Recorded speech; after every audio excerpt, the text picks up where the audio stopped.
No. Like to bring the Duval Committee of the Vote workshop for July 21st, 2026 to order at 5:31 p.m. We have one member of the audience, so welcome. I guess the first item on the agenda is a review of the regular meeting agenda. We've got fairly light agenda tonight, but are there any concerns, feedbacks, requests for changes from the council? None. We will move on to the first discussion item this evening, which is the interlocal agreement with Issaquah District Court, and that discussion will be led by the city administrator. Thank you. Good evening, everyone, members of the public, staff, city council, mayor. So this will be the first touch of our agenda item on the interlocal agreement with the city of Issaquah for district and municipal court services. So we've been under an interlocal agreement for several years, since at least 2021 in the current agreement. And every year it gets rolled over with a 1% escalator, well, with an escalator tied to CPI W, Seattle Tacoma, or alternatively at least 1% if the CPI W is a negative number. So far, over the last several years, the only change to the ILA has been that annual escalator. They contacted me in June to say they were rescinding the agreement and renegotiating the agreement. So under the current ILA, they have to tell us by June 30th if they plan to change the fees in any way. So they gave me the notice, but the notice was not just that they intended to change the fees, but they were rescinding the entire ILA and renegotiating it. So next slide. So before we talk about the terms, because this is relevant, the new agreement is based on a flat fee filing structure. So just for reference, in 2025, we filed 163 cases with the Issaquah court, averaging about 14 a month, which included criminal, traffic, and parking combined. So that's the total. 2026, we have 95 so far. We're about, a little over halfway into the year. We're projected to be around 200 or a little less over the entire year for 2026. Next slide. So, this is tiny. Okay, so I have it on my screen, so I'll tell you what it says. So under the current case filing, we pay a per filing fee. So criminal filings right now in 2026 with the escalator is $296.68. Traffic or non-traffic infractions are $59. And then for parking, Duval pays Issaquah $40 per case, which includes all mitigated or contested parking infractions. So each year, as I said, the contract has an annual escalator, which is set by the CPIW, June to June, Seattle Tacoma. And then we have to pay a minimum. So while we have a per filing fee, there's a minimum that we have to pay even if we have one case or 200 cases, and that's $35,000 in filing fees, even if we don't reach that on a per filing fee basis. So the new methodology for pricing is a substantial increase. So now we're they're proposing an annual base service fee model of $65,000 as the minimum that we have to pay for 300 filings. That annual service fee is calculated by Issaquah, no feedback from Duval, on Duval's proportionate share of the municipal court workload as determined by Duval's percentage of total court filings during the preceding 3 calendar years, and the projected annual operating costs of the Issaquah Municipal Court for the following calendar year. So in your packet was also a description of some of the changes that the Issaquah Court has made, including a $1 million renovation that they have made, an upgrade So in sum, this second part of the filing fee methodology that they're using is a certain amount of recouping the costs of their decision to renovate their court system or their court location. There's also a volume adjustment fee. So if the annual filings exceed 110% of the base filing volume, we then have to pay $350 per filing above and beyond the $65,000. There's a second thing on extraordinary cost recovery. So we will be charged jury trial costs exceeding normal levels. Normal isn't defined. Court-ordered expert costs, specialized language translation, or extraordinary technology or security, if that is involved in a particular case. And then they retain the annual inflator attached to CPI-W. Next slide. So the other key changes around adjustments. So currently the methodology for the adjustments is if they want to make an adjustment, they have to tell us by June 30th. We have from June 30th to September 30th to negotiate those proposed adjustments, and then they're made final for the next year. That statement about how those adjustments are made are if the duties are enlarged, increased, or impacted due to new local, state, or federal mandates, new requirements, including if we do a photo enforcement program. It says Issaquah may increase filing fees or add a supplemental monthly fee to Duval to cover the cost. It's a pretty simple adjustment clause, and it's predicated on kind of a conversation between the two cities where that conversation ends in September. It changes quite a bit under the proposed. Next slide. So now it's in addition to the annual base fee, volume adjustment fee, and extraordinary cost recovery fee, if the addition of a Duval or a material increase in Duval's anticipated filing volume requires Issaquah to incur costs to expand municipal court capacity, Duval shall reimburse Issaquah for the cost. And the list of things that we have to directly reimburse them for are recruitment, hiring, onboarding, and training of additional court personnel, acquisition of furniture, equipment, technology, software, courtroom, office, or storage, facility expansion costs, record conversion, system configuration, consulting services, and project management without definition of those things. And then it says Issaquah may recover these costs as a lump sum, separately identified and as determined by Issaquah. And then if there are adjustments due to local, state, and federal mandates, Issaquah may increase the annual flat fees or ad volume adjustment fees. Duval is required to pay these fees imposed by Issaquah, even if we ask for mediation, which is our outlet if we disagree with the fees. So next slide. So that's where we are. It is a substantial change in methodology. It is a substantial increase in cost. And I'll have Chief speak to a little bit. Unfortunately, Issaquah has a bit of a monopoly. We don't have other good options for court services. I don't know if Chief, you want to add to that?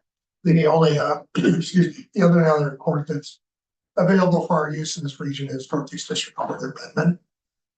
There was a time that I believe Duval and Carnation did utilize Northeast District Court.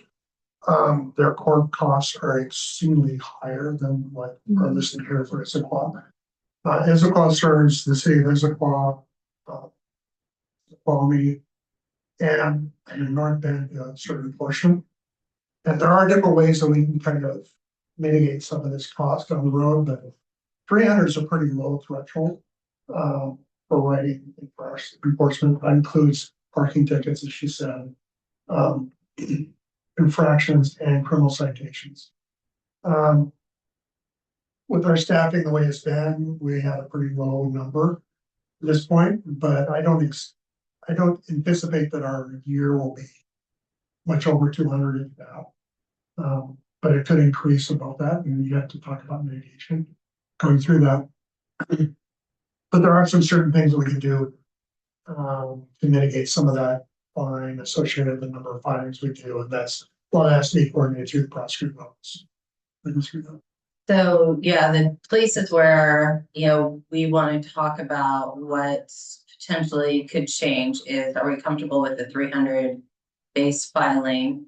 So I have met with ISPA, somebody in the city manager's office.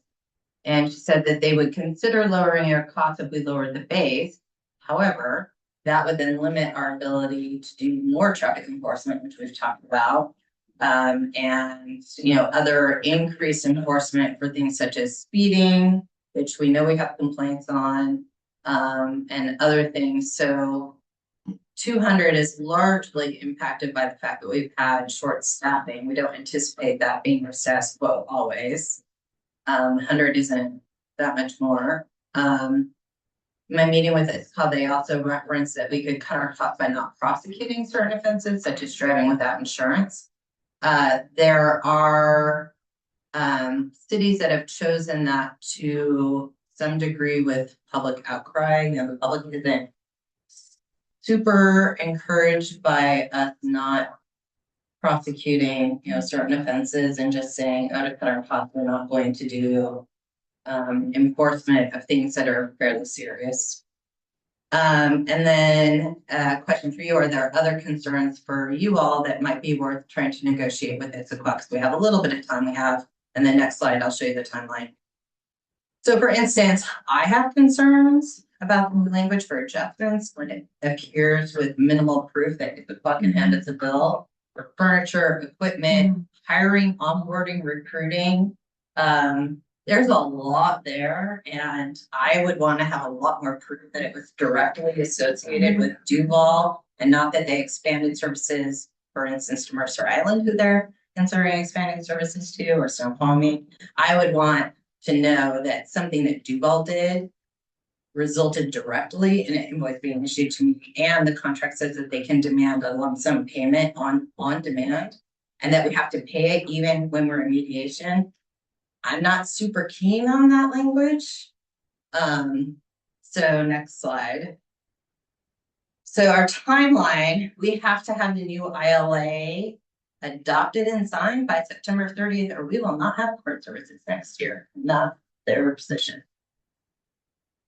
So that gives us not a lot of time. So first touch tonight, coming back with edit question and clarifications at the next meeting, and then September 1, time for more discussion, decision, and potentially negotiation.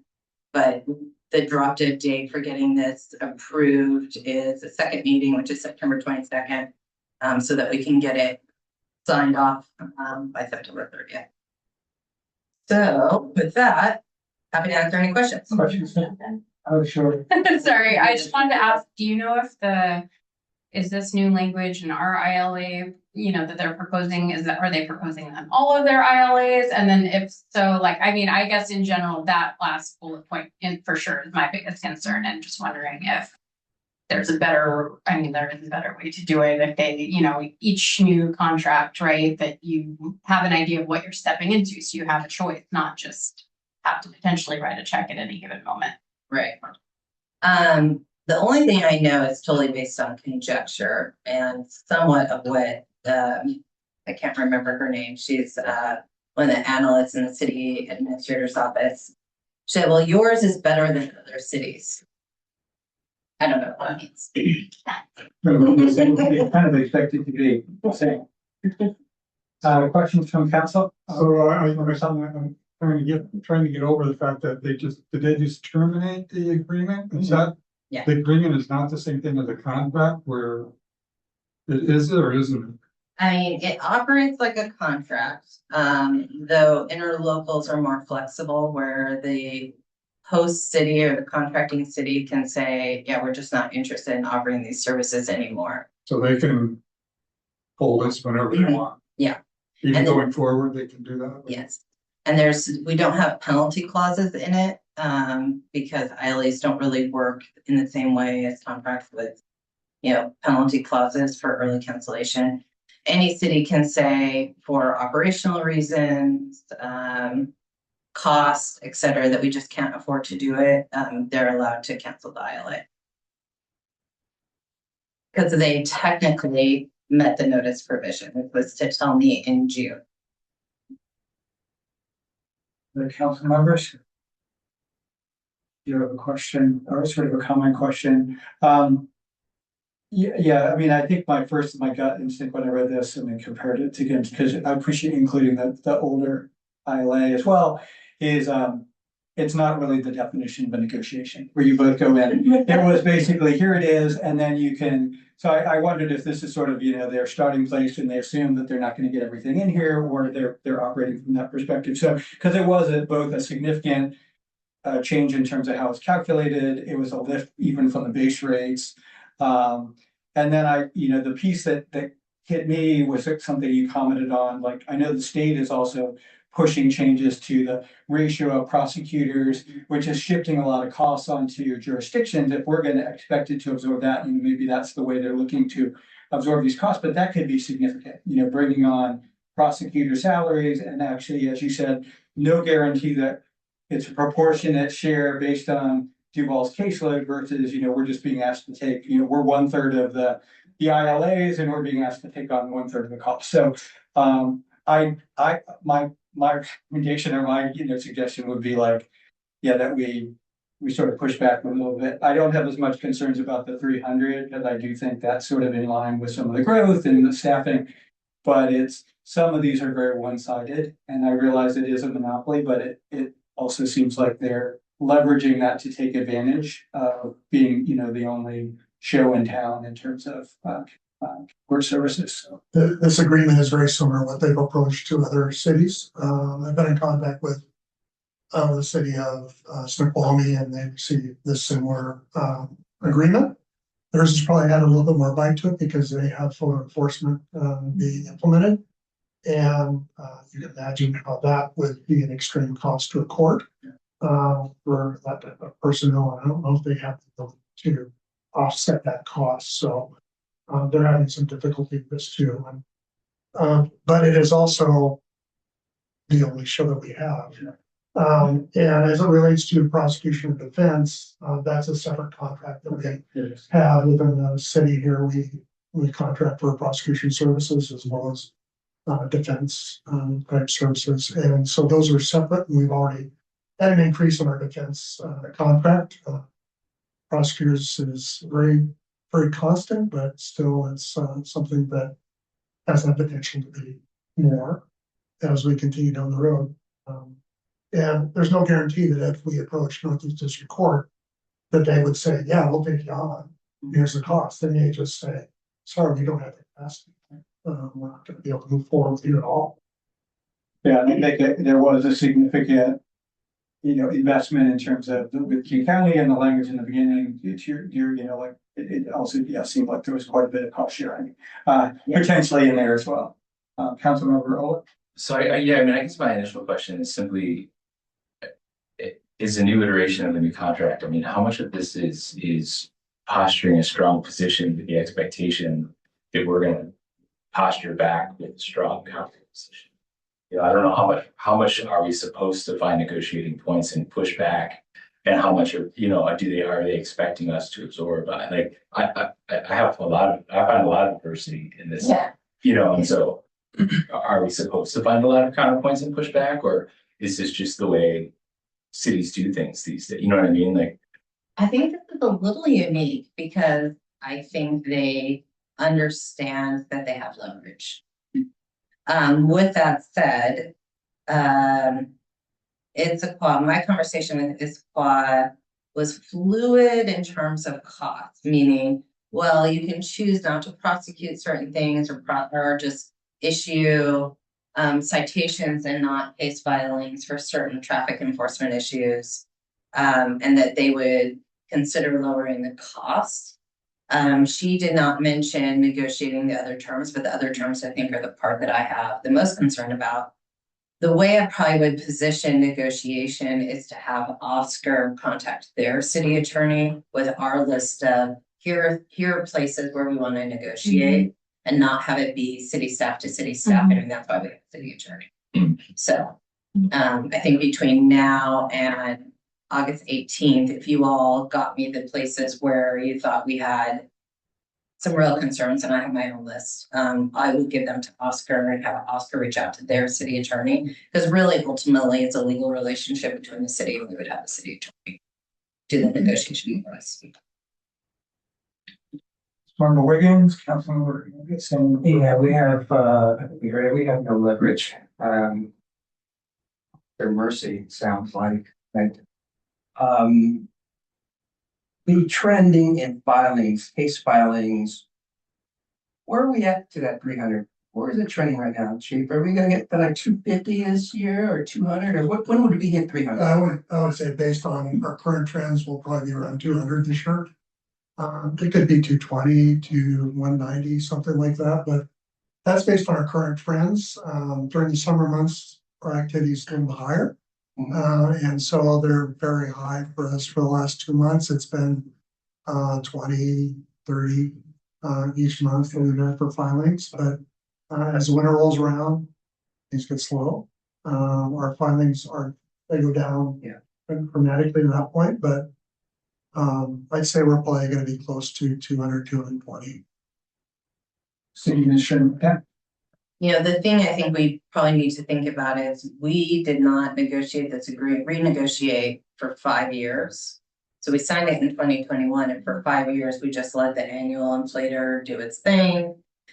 Didn't look at the terms. So as we're thinking about kind of the structure of the agreement and the base filings, while in 2027, we might get 250 and not quite at 300.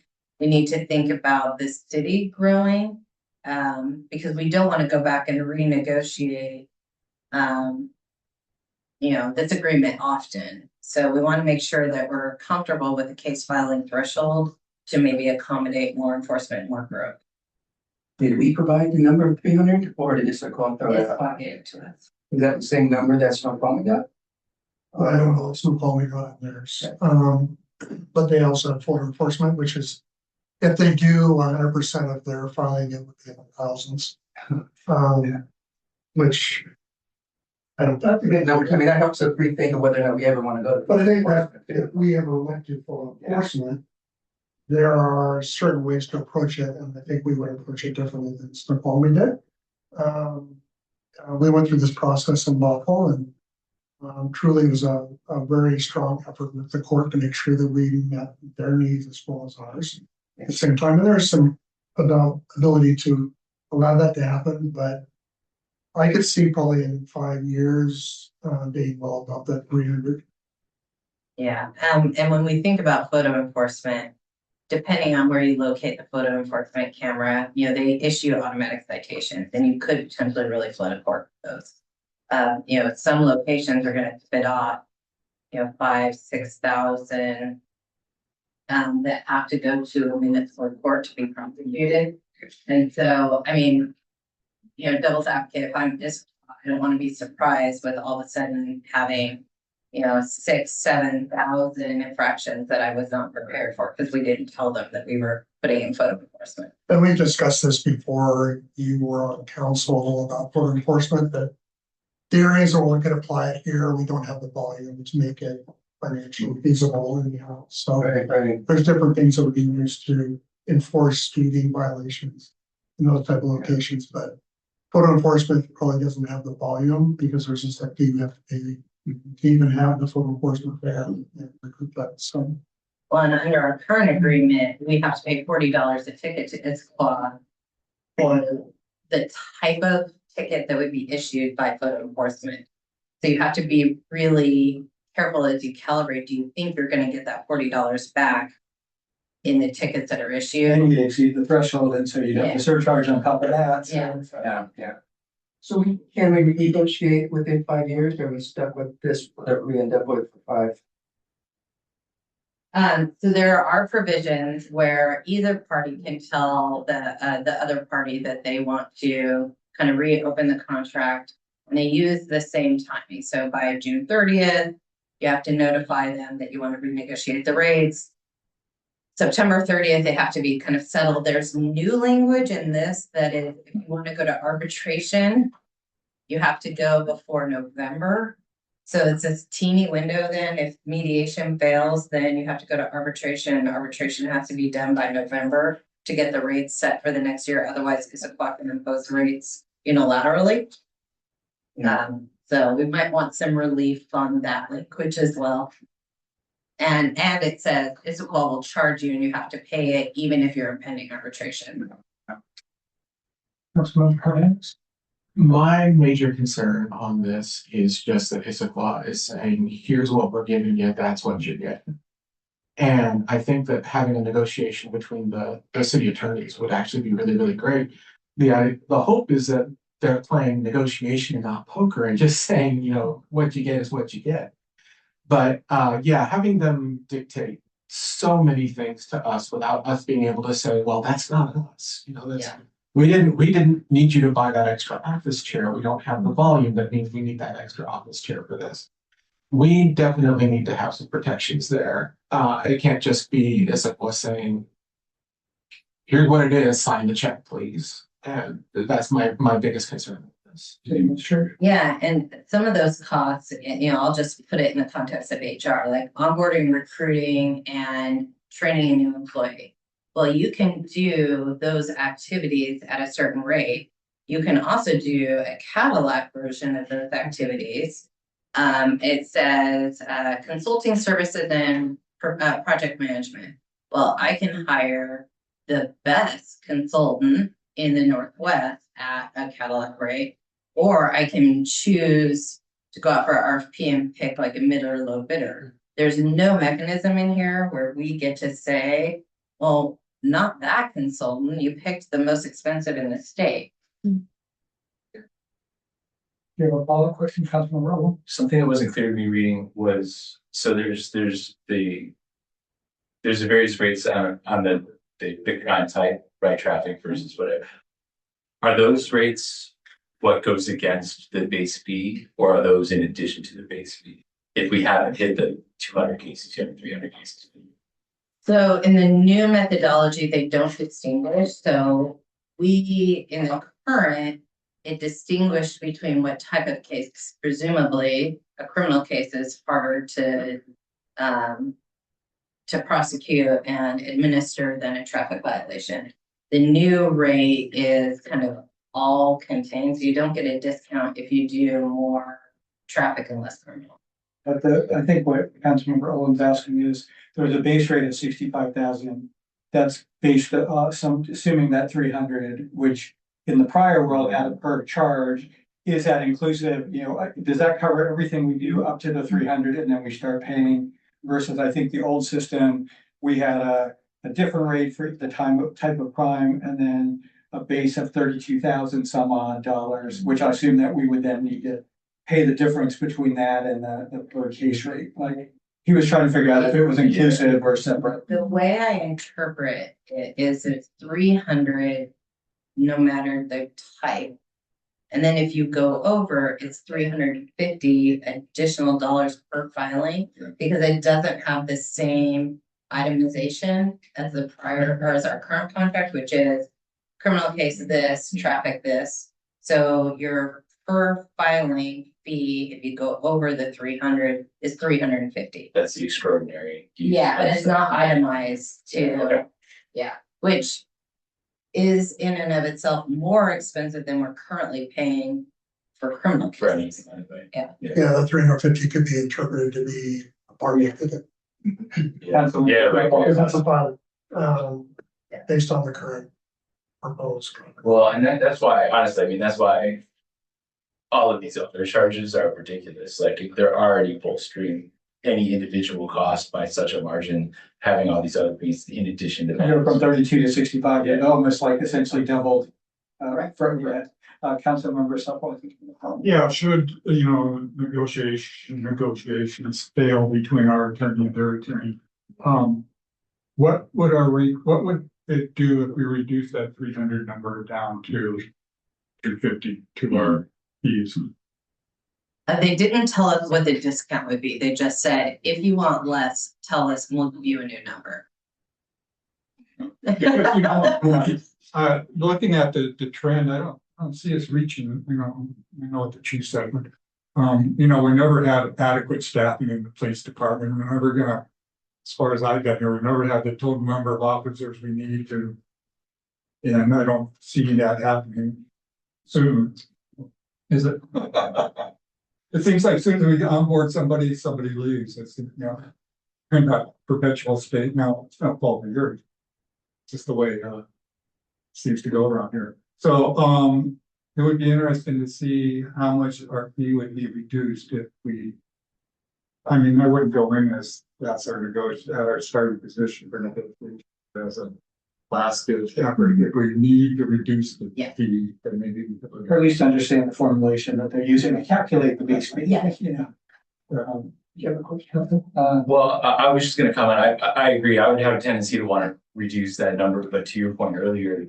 If we're pre-negotiating, I also see not wanting to renegotiate every couple of years, because then they can add things back in.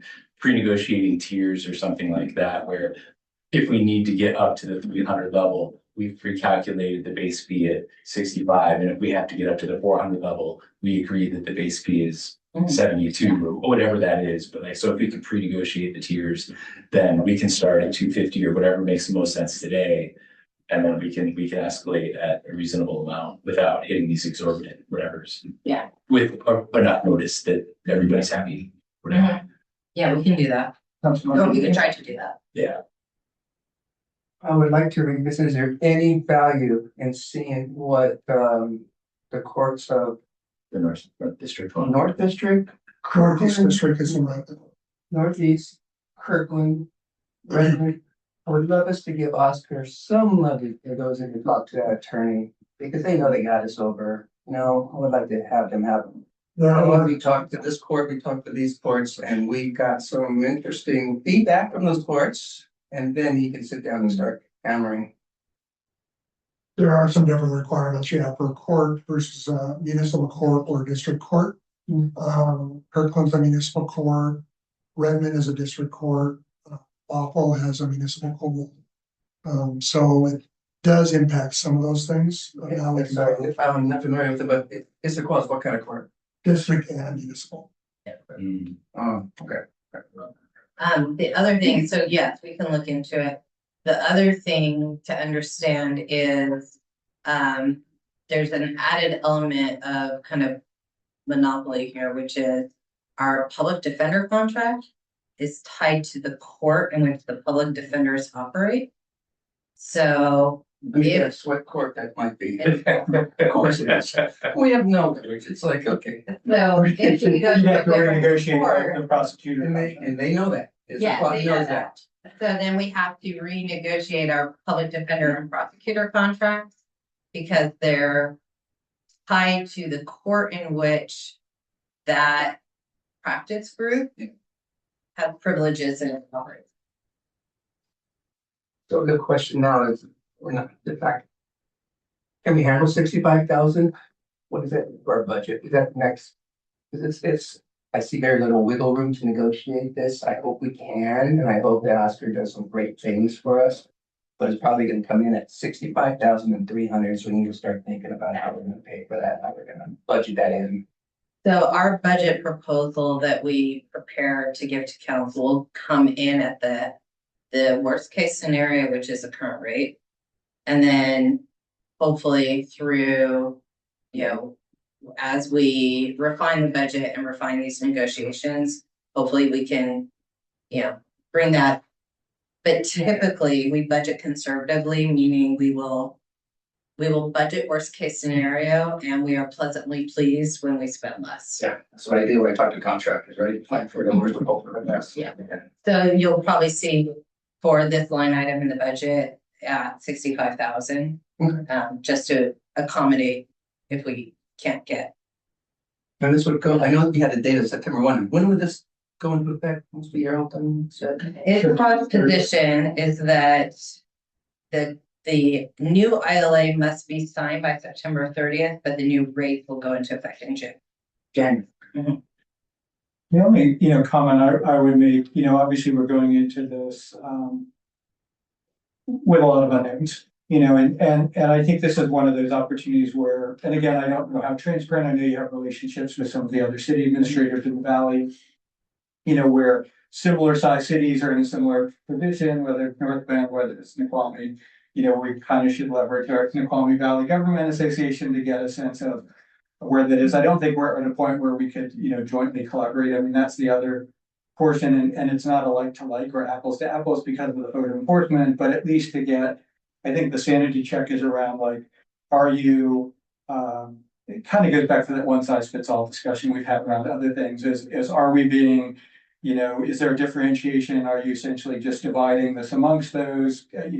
Have you taken into account the photo enforcement versus, what the caseload we bring? And so, my ask would you, it's more, which you do anyway, the probing questions to getting some clarity in terms of arming Oscar with the most amount of information going into the discussions that he can possibly bring to it. And then, trusted expertise in terms of working through some of these to see if we can come to a compromise or where we can adjust, where there is room to adjust.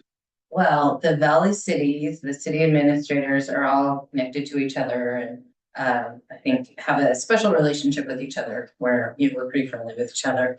The new Snoqualmie City Administrator is the Deputy City Administrator, former Deputy City Administrator for Issaquah. Oh, sure. So she might have some insights. And I think she started Nice. Do you have any follow-up questions required or Hernandez prior to sort of moving on? Not offhand, my number one thing is that if we're going to basically be given a plate of here's your bill, I would really, really like to find some kind of, not negotiation, but protections that say, well, itemize this for me, give me a reason for this versus here's the check. Because unfortunately, the way it's set up, it's just, here's your charge, and if you don't like it, you don't get services. That's not something I would like to go into without some kind of protection. You have sort of the guidance you need? I think so. Thank you. Well, one other comment. There's a note in the ILA that talks about a 30-minute remand time transport. She just saw that there's a 30-minute window here that we're supposed to transport individuals and we can't hit it in 30 minutes. We gotta let them know, and they will, I guess, assign. We would then have 90 minutes. I'm just curious if the chief feels that a 90-minute window is enough time to transport to Issaquah. Because there's penalties if we don't get that. There will be transferring costs to do all of our untimely remand. That's a doable time, Doable? pretty doable. Has that changed, Was it always like that, or did that? I don't think there was any requirement prior. So, okay, thank you. Well, yes, there's a change in that they might have had that standard, but it is now articulated in, try not to be pejorative, the nickel and dime version of what we have in the contract. There's a penalty associated with that in the target. I mean, 30 minutes, I can't make it anywhere out of here in 30 minutes, so I'm just, so that's just silly. Never can you have lights on though. Oh, that's. I can get this under. It's not a major time when that happens, it's a very infrequent amount of time. It's just a remand from the judge to say this person needs to go directly to jail. And usually gonna bring it out for that.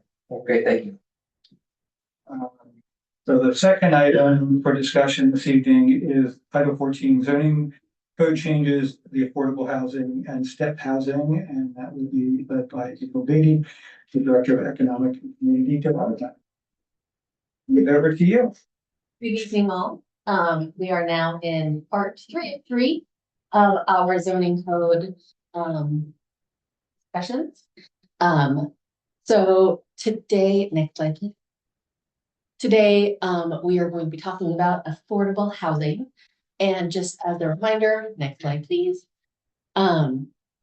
Previously, we had talked about residential housing, step housing, parking, and the mixed-use commercial and POOF zoning districts. So, and we've received feedback on those, which we'll be discussing later on during the presentation.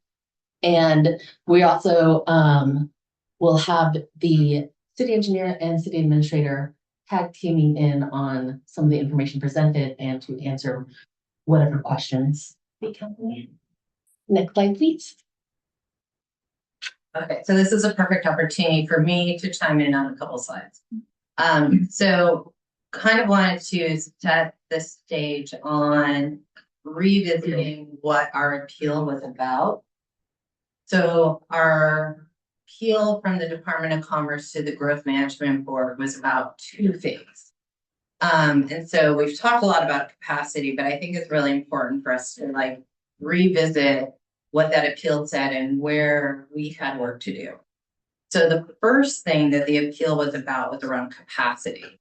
So the city did not show that it could meet our housing employment targets within the city limits without upzoning and finding capacity. So we needed to show when we passed our comprehensive plan how we were going to find capacity for housing and employment within the city.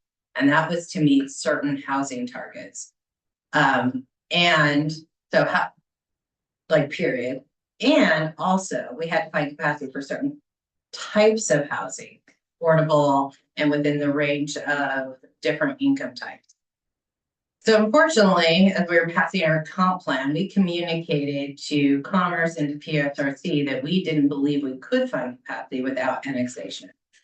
As some of you may recall, FutureWise, which is a group that takes a look at encroachments into annexable areas and kind of urban sprawl, noticed us that, hey, we don't think you're complying with the Road Management Act when you said you couldn't find capacity in the city.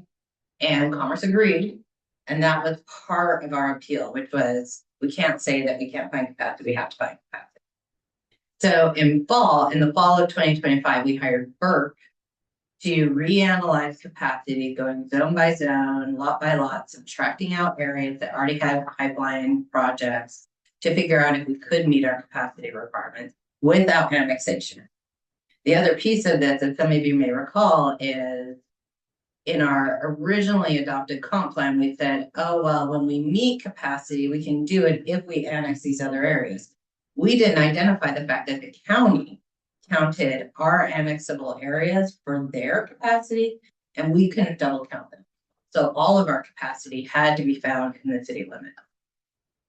Burke then concluded that the city actually could meet our capacity requirements if we upzoned in certain areas. So then Larissa and I worked with the Department of Commerce using Burke's analysis to say, hey, take a look at this. Do you agree? Department of Commerce said yes. We agree that you will meet your GMA requirements with the capacity analysis if you adopt those capacity assessments by Burke. So next slide. So that's capacity. The second thing our appeal is about is that we also have to remove barriers to affordable housing. So put the capacity analysis to the side for a minute, we also failed to remove barriers to affordable housing. And we did it in two ways. One, we did not complete required legislative changes. So we needed to do permit processing, which we've already done. We needed to remove onerous parking requirements, which we've already done. We needed to adopt the legislative requirements around unit lot subdivision, and we need to do our design standards. So all of that is part of new state legislative requirements that remove barriers to affordable housing or incentivize affordable housing. We didn't get all those done when we passed our comp plan. So that's one piece of the second part of our comp plan appeal. Next slide. The other piece is we also need to remove barriers to affordable housing in our existing code that would prohibit or create disincentives to the production of affordable housing specifically. So we need to go back to the Department of Commerce by the end of the year and say, we found capacity, we adopted all these new state regulations, and by the way, we also looked at our existing code, went line by line, and removed barriers that would prevent the production of affordable housing. To do that work, BHC did that work with us. So at the time, we didn't have our community development director, who happily we have now. So BHC was our on-call planning consultant. So between BHC and staff and Avril, when she came on, Larissa and myself, and our planning staff, we went through the code and identified areas that would potentially prevent the production of affordable housing. One example of a barrier that was included in our current code was restrictive height limitations. So that means the second element of our comp plan appeal, which is to remove existing barriers. So BHC assisted the city in preparing our zoning code changes and included removing different types of barriers to affordable housing. We do have to tell the county and PSRC how we eliminated existing barriers within our code as part of our comp plan appeal, kind of finalizing that appeal and having them release us from the appeal. Next slide. So I'll turn it back over to Avril to discuss the difference between development standards and design standards. And this matters as you hear folks talk about, oh my gosh, we're going to become Redmond, we're going to become Kirkland. This matters, this slide. So I'll hand it back over. So development standards and design standards are two different things. So if you think of it in terms of development standards are how much site can be developed. So you're looking at where and how big. So size, location within a site. And so it's really about how far away from property lines, what setbacks, its height, it could be floor area ratio, number of stories, things like that. So how big the building, how close to its property lines. Design standards are how something looks. So do we want certain architectural features? Do we want certain materials? Do we want certain roof pitches? So within that blob of allowable building, what does it then look like design wise to be cohesive with the fabric that is doable? So it is something where it can feel very subjective. Like, does it look pretty? So we don't say make it look pretty. That doesn't mean anything if you're telling an architect who's trying to design a project. So the goal under state regulations is to make it as qualifiable as possible. You must have a roof pitch of this amount. So it's something where you can like check a box. Yes, I did that. Yes, I did that. You must have articulation within a wall, so not a big blank wall. You must have windows. You must have entryway. So it's very specific design features that we want that give buildings character to get them to fit into our neighborhoods. And then that way, it's not if I like it. Doesn't matter if I like it. What matters is if it meets these as objective as possible design standards. One quick question, just to, not to complicate things a little bit, but, you know, beyond the sort of modulation roof pitch, as you said, you know, openings and, or, you know, and I'm thinking of other cities, you know, where the front door is facing, frontage, walks, that type of thing. Roof, square footage and pitch also impacts sort of runoff and sort of wastewater. Could you just sort of touch on a bit the correlation between those two? Like, there's a design in terms of aesthetics, but then there's obviously some of the design standards also impact other things like impervious surface and runoff. Is that kind of part and parcel of design standards, or does that touch a little bit on the development standards type of things? And if we're gonna go down a rat hole, you just stop me and we won't. So those are generally development standards for how much of a site can be impervious surface versus pervious surface. So there's a little bit of interconnection, but they're sort of two. Yeah, they have to be considered cohesively. And then there's also stormwater regulations that have to be followed regardless, that then have to be incorporated within when you design a site. So when we, sneak peek or sneak description, when we come to the design standards later on, because we're still in very rough draft mode, we're looking at site design and we're looking at building design. So those are the two elements, like what's on the ground, what's coming up off the ground. So each of the design standards sections will have those two components. And so the site design does need to be done with all the other development standards and stormwater controls and landscaping. Yeah. So that, but you got an applicant needs to meet all of the regulations. Lovely. And just as a reminder, in our work plan, which we adopted in January of 2026, design standards is part of the work plan. It's part of the work that Commerce told us we have to do. Those are coming, and I think we're close to ready. First touch is going to be August of the design standards. And as currently articulated and thought about right now of the draft that I've seen, we are working to preserve Northwest style and Duval style, so pitched roofs.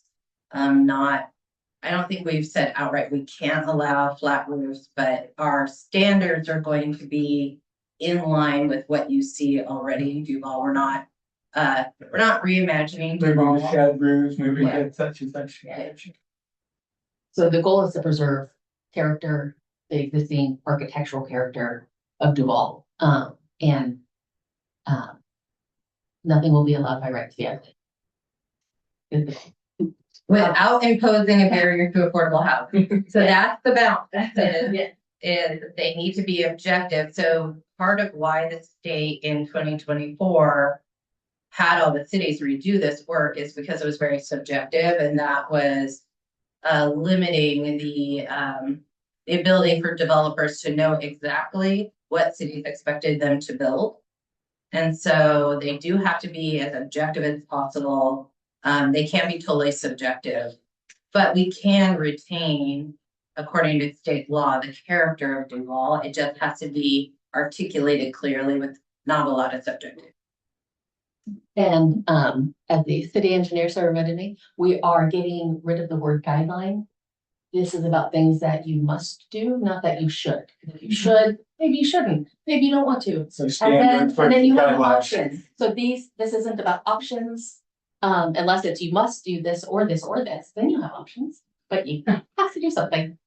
And that should make it easier for an applicant to look at these and be like, well, I have to, instead of wasting time trying to negotiate an end result. So should be easier to implement for all parties involved with this. Any other further questions about development versus design? Good to move on. Okay, next slide, and here I am tagging in the city engineer.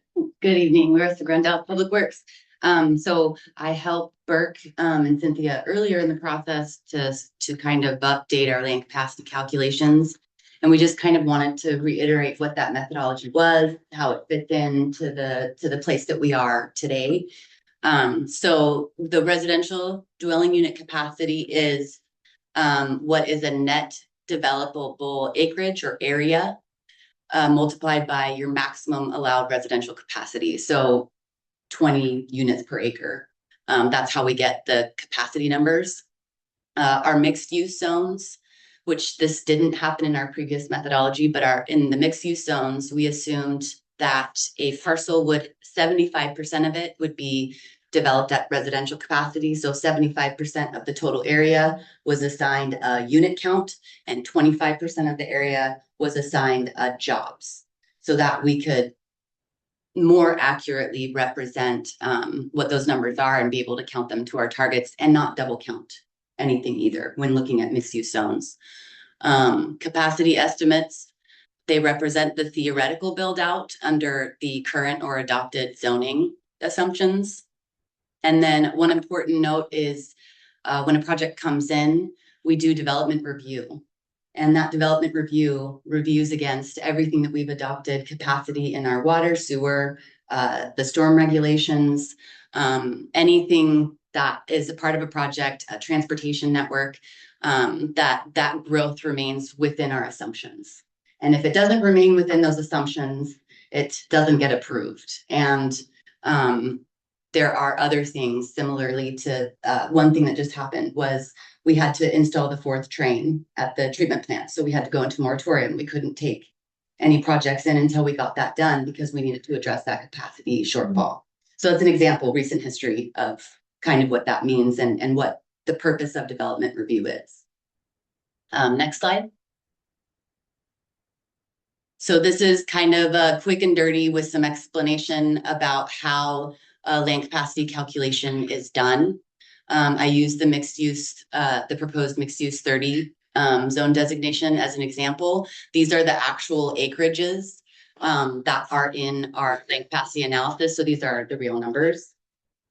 So when you have just looking at vacant parcels, you have 14.2. There are land deductions. So you assume a percentage of that parcel is going to be a right of way or what is also referred to as a public purpose, which doesn't necessarily always build out because it's purposes can be lift stations that are dedicated to the city, public parks that are dedicated to the city, anything that's dedicated and is going to be owned by the city. So not necessarily a private improvement like required open space.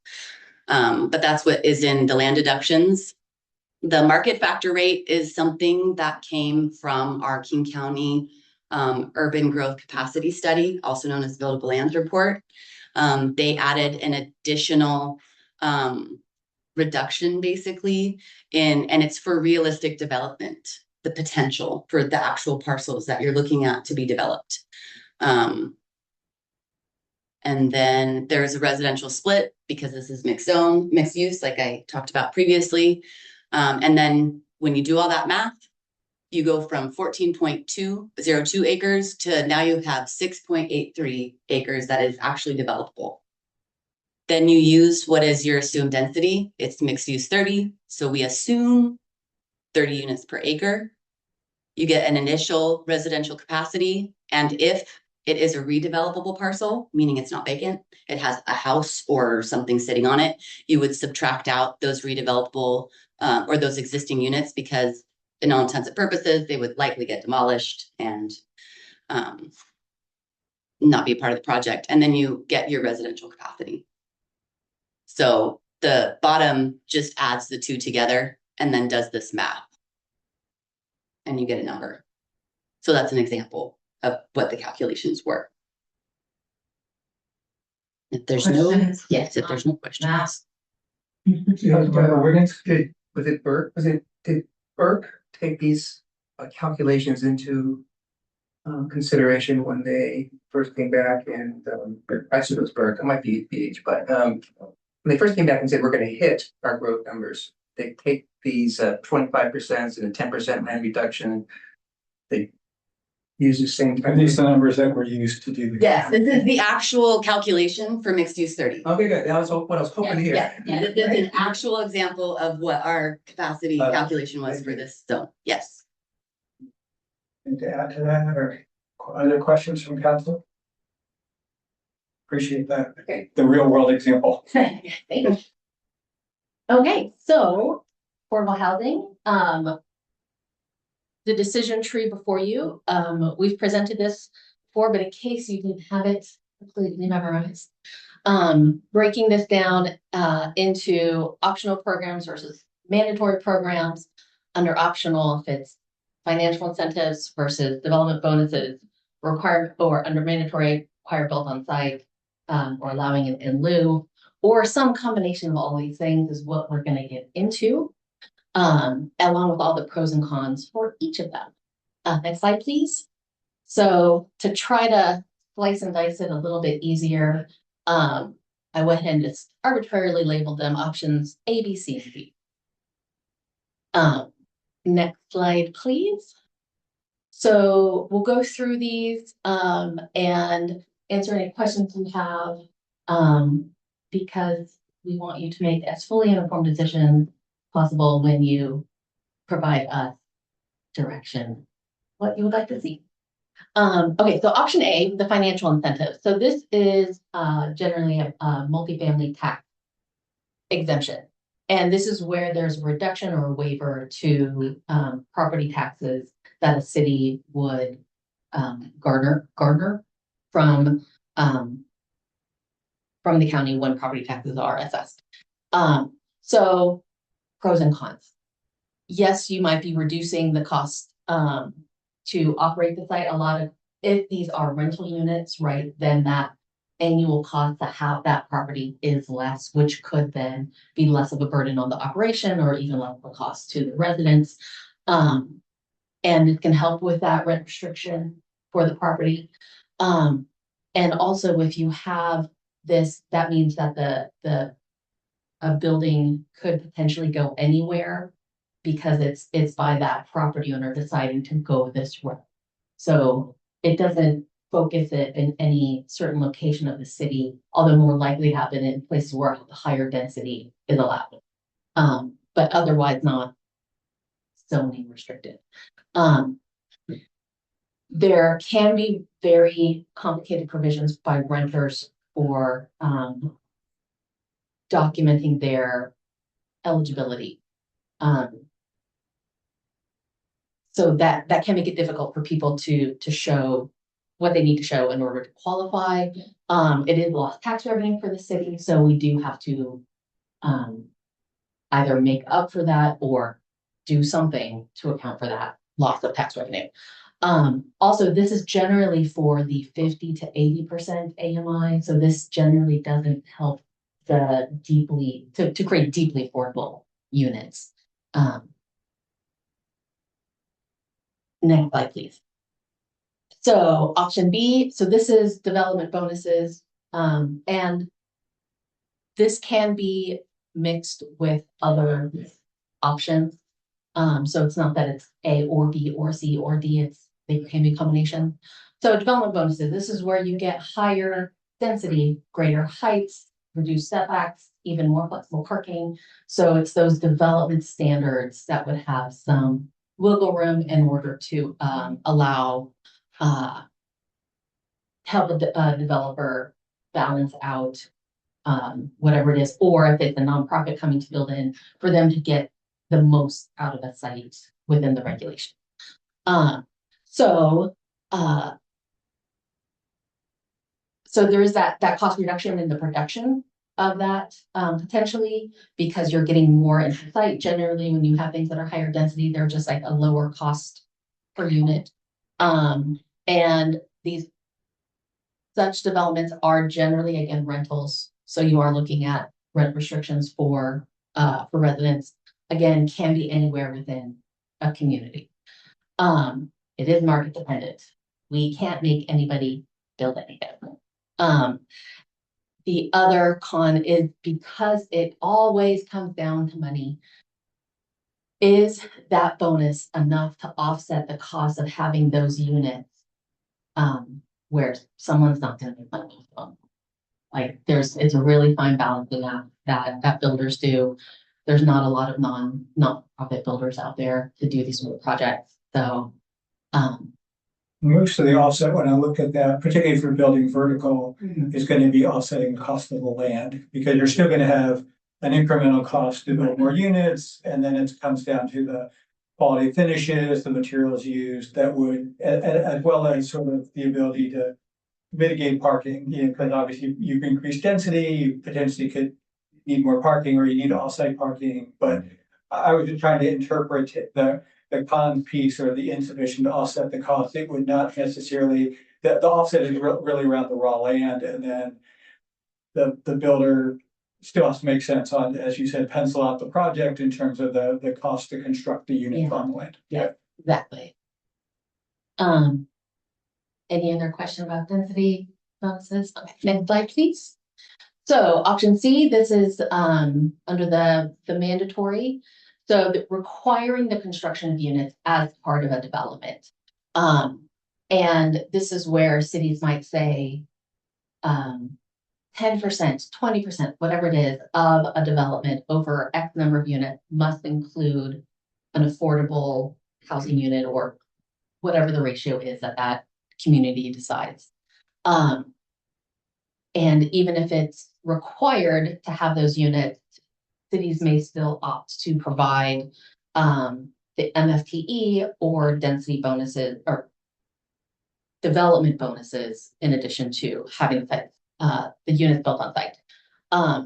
So if we require them, then anytime a development comes in, there would need to be something. So then there's a chance that you will get something within the city. Again, we can't make anybody build anything, but developers are still willing to build housing. It may not be as much as is needed, but there's still demand there. And this also would be integrated within communities. If you have a new subdivision or a new apartment or condo development, units would be incorporated within them.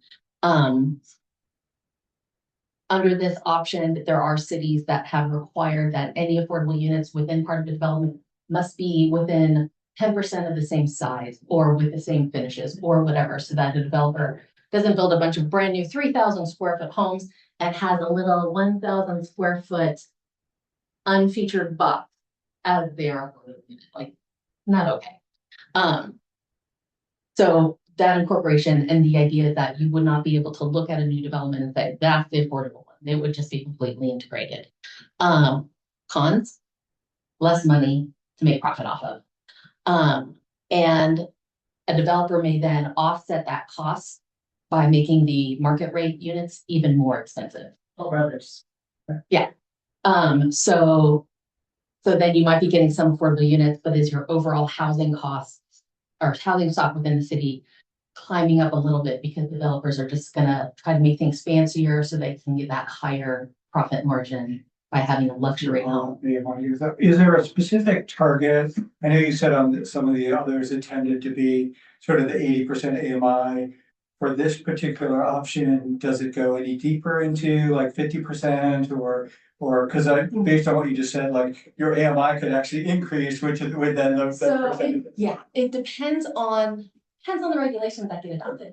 A city may say, hey, 10% of all units must be affordable at 50% or at 30% or some combination or math applied to that.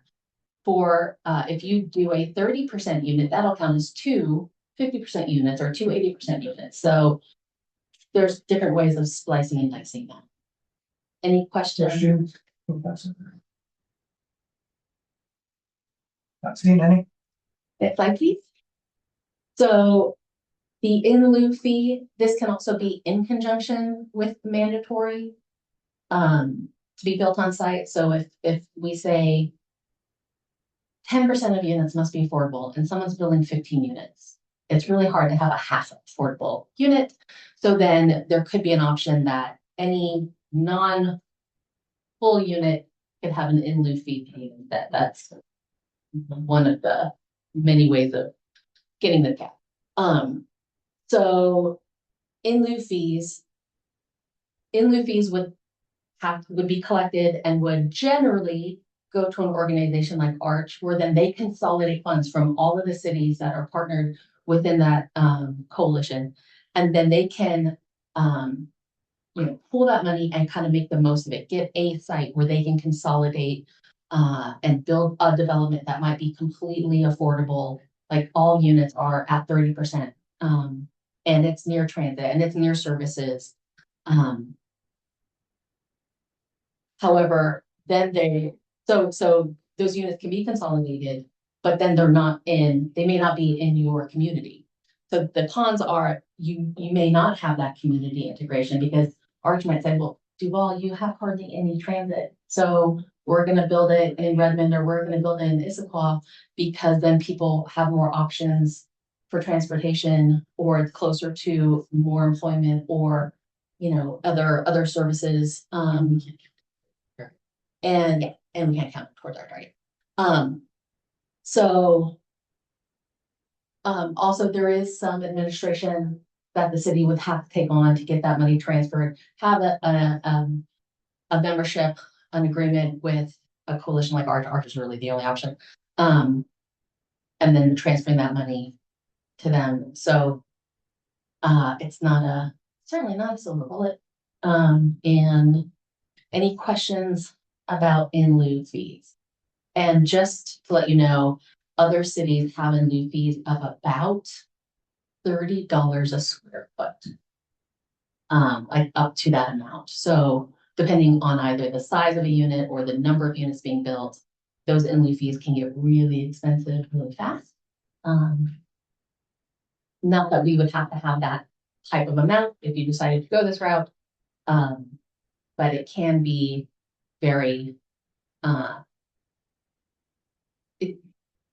it can seem off-putting, but generally developers would much rather pay that $30 a square foot than have to build the unit themselves.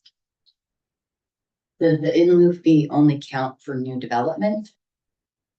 It depends on the type of regulation that gets adopted. The city could adopt something where it is only for new construction, new development. It could also be for if an addition is done to a house that results in a house over a certain square footage. An in lieu fee could apply. And that could be a means of trying to discourage monster homes from being built. Or if someone wants to build a monster home, then perhaps they have the finances to cover such a fee. So there is that to consider. Anything like, Robert? Well, but just to confirm, I mean, these fees, if they do go in through Arch, and then Arch constructs said property next to a Redmond Park and Ride or something like that, Duval doesn't get credit for making progress towards affordable housing. No, right. Okay. Now, I should add that, the small cities work group that we're part of with SCA is trying to advocate to change that. Because especially in the Snoqualmie Valley, because it is very hard to incentivize affordable housing developers here because of the lack of resources that we have to social services and transit. Yeah. And so, part of the small city SCA Small Cities Work Group is to try to ask that the state and King County change that so that if Arch produces affordable housing units based on the in lieu fees that are given by a certain city, that would count towards our numbers. So that is on our work plan right now, and that. That's great. And I know a number of these, we're kind of talking as part of sort of the broader upzoning. So a lot of these are sort of targeted on broader developers, or I think there's a redevelopment and sort of vacant land. I know the state also sort of pushed down various changes around. Duval has a lot of single family homes. It has a lot of single family homes on large lots, which under some of the changes, you could essentially, we saw some of this in Spokane or other places where there was an existing house on the lot. They divided the lot, then they were able to build one, maybe two houses, sort of infill houses. I'm assuming these could apply to Joe homeowner as well, depending how we adopted it, that we could incentivize someone who has a big lot who maybe would be consider building something more affordable, but if they could still make a profit, so that was kind of the one thing. It wasn't necessarily just the developer. It could be the hobby builder, the landowner who has a bigger lot that wants to subdivide. And with the in lieu fee, if it doesn't have to be an all or nothing, it could be on homes over a certain size. It could be, so in addition to the other regulations, it could be something where it gets triggered by a certain type of development. So if the council was concerned that homes over a certain size are driving up the housing costs of Duval and therefore wants to disincentivize those, then maybe this would apply to anything over 3,000 square feet or 4,000 square feet or whatever the number was decided on, as like just yet another tool in the toolkit. And typically the affordable housing units only apply, you pick a threshold. So if a subdivision that creates more than 10 units, then the affordable housing program requirements would be applied. If you wanted to pick 10 units, there's a mix of. Yeah, I know one of your tables had 5, then it had 10. Yeah, so there's a mix of, I don't think there's anything mandated that says, you have to have a minimum of 5 or anything like that, but you would set that threshold in the program. Councilman Rowland? Does this require membership in Arch to start doing this in the first place? I would ask you very, very, very, very nicely to do so and not have an in lieu fee without us being a member of Arch. Say again? Administratively trying to manage an affordable housing program that has in lieu fees, then we would have to monitor the money, how it's spent within the jurisdiction. You'd need an affordable housing administrative person, basically. So in order to avoid housing that, department. and housing department to enforce Not your job Have to do it description. ours, and then they do it. No, no, yeah, I was gonna say. And the bigger finance department. Yeah, no, no. Yeah, like we would, yeah. Yeah. So, please, pretty please. Yeah, I mean, it seems to me that right now. This option doesn't make a whole lot of sense until, the SCA small cities work groups gets Duval to be able to get credit for this. Until we understand what the King County Housing Levy actually does for affordable housing, until it makes sense for us to pay into our, because our is really expensive. Until, Yeah. until all of those things line up, I don't understand why we would want to do this. I just want to let you know that this. Okay, is an yeah, option. and I hear you on the disincentive too, if large houses are driving up the AMI, like that makes sense too. But yeah. So we would like you to think about these things. Yeah. And I had a thought. Where did it go? Like any of our code updates in, a year or two or whatever it is, when legislation changes or circumstance changes or the world changes, we will come back. We are not afraid to change the code. Yeah. That's a great, start to the next slide. Which is, so we're required by the Department of Commerce to have a program. But the program can be any number of the options that were just provided to council. We just have to report by the end of the year when we adopt our new comprehensive plan and the new zoning codes, that we pull the Department of Commerce, what items are in our program, and that we have a program. But Commerce is not going to dictate to us, at least for now in this current legislative environment, what that program has to be. So we just have to have a program that incentivizes affordable housing. On the right side, I do know exactly the point that Director Beatty just said. A lot of cities have tried programs and they're still trying to figure out if they're working. This is, fairly new, that you have to have an affordable housing incentive program. And so some programs are being tested and then pulled back. So I linked, and you'll have a copy of this presentation. So Maple Valley is a really good example. They started doing an MFTE program and they recently just pulled it back because it was not working for their community. It wasn't working for their council. It was hitting old development with new development, because new development were not paying property taxes. And so there was a sense that the older communities were carrying the brunt of property taxes when new development, even if it was for affordable housing, was not paying their full share of city services. So Maple Valley is pulling back from the program that they initially started. So that's exactly, if things aren't working, we can come back and say, oh, that one isn't working. The other piece is we do have to report every 5 years to the King County Affordable Housing Commission what progress we really made in producing affordable houses or affordable housing. So we have 3 more years? We're already 2 years into reporting. So in 3 years, which is not very long, we have to report back if we produce anything with our affordable housing incentive program and with removing barriers to affordable housing. Okay, so the next slides are really fast. I just put them in here so you could see different examples. You'll have a copy of this. So examples of cities using regulations with using density bonuses to encourage but not require affordable housing. There are quite a bit of those. And it shows what cities there are and where in their municipal code they exist. Some small, some big. You have Pulspo in there, but then you have large ones like Kirkland. Kirkland has a very robust program with almost all the things. So if you go to Kirkland, you can find their mandatory section, you can find their voluntary section. Both Kirkland and Redmond have very robust programs. There's a mix of all of the tools. Next slide. There are some examples of requiring developers to provide affordable housing in areas within designated inclusionary zones. So Federal Way, Kirkland, Redmond have done that. So they delineated certain zones within their cities and said all development in those zones must have required affordable housing units.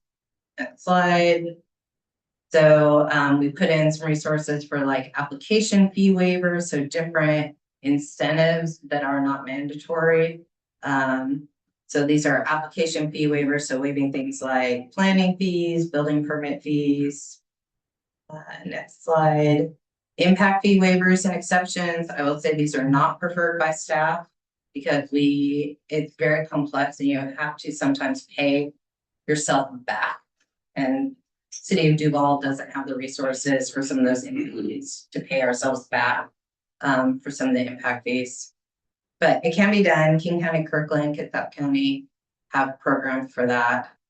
And then connection fee waivers, next slide. There's cities of Freda, Kirkland, Pierce County, Port Townsend have waived connection fees. So that's another tool. Next slide.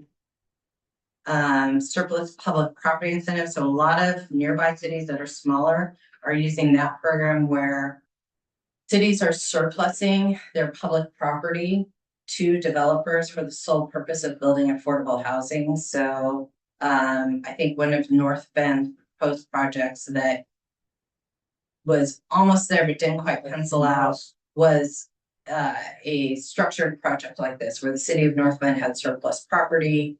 It's not a gift. You have to surplus the property, particularly for affordable housing. But that's one way when you see some of these smaller cities actually doing this work, it's because the city is figuring out how to use their property to motivate developers. Next slide. We have just a couple more. One.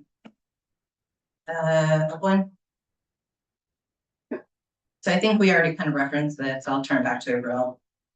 So once we have regulations in place, then we can start looking at, does the city want to pursue any partnerships with either, housing agencies, not-for-profits, there are resources out in the world, for cities to try to find, not-for-profit builders, to try to encourage affordable housing to be built within cities. So there is potential networking that could occur. And also trying to look at there's been a lot of discussion by residents for being able to age in place. So trying to look at allowances, if for like senior housing specifically, if that's something that encouraging a developer who specializes in that type of development. And usually those are just like smaller units, more ADA accessible. So just the design is slightly different. And as mentioned by the city administrator, if there's any city-owned opportunity sites, or any other sort of development agreements, like there's many different potential options once we have a regulation and programming. Any questions about future programming? Well, so are there any, flipping it backwards, but are there any particular incentives that are more likely to lead to these kinds of opportunities than others? Generally, developers want to hear certainty. They want to know that if they have an idea come in, they know how long it'll take. They always like faster is better, but if there's just a certainty of how long and a certainty about how much it might cost in terms of impact fees, permit fees, whatever other things that are in place. So if we can make really clear, have really clear discussions about what the priorities are, so that way, if we do try to do some outreach, we can say, we are willing to do either this type of timeline, or this type of fee waiver, or this type of whatever. So that way they can come in with a known instead of having to see. The only other comment I'd make, around the city and property, we obviously don't have a lot of surplus property right now.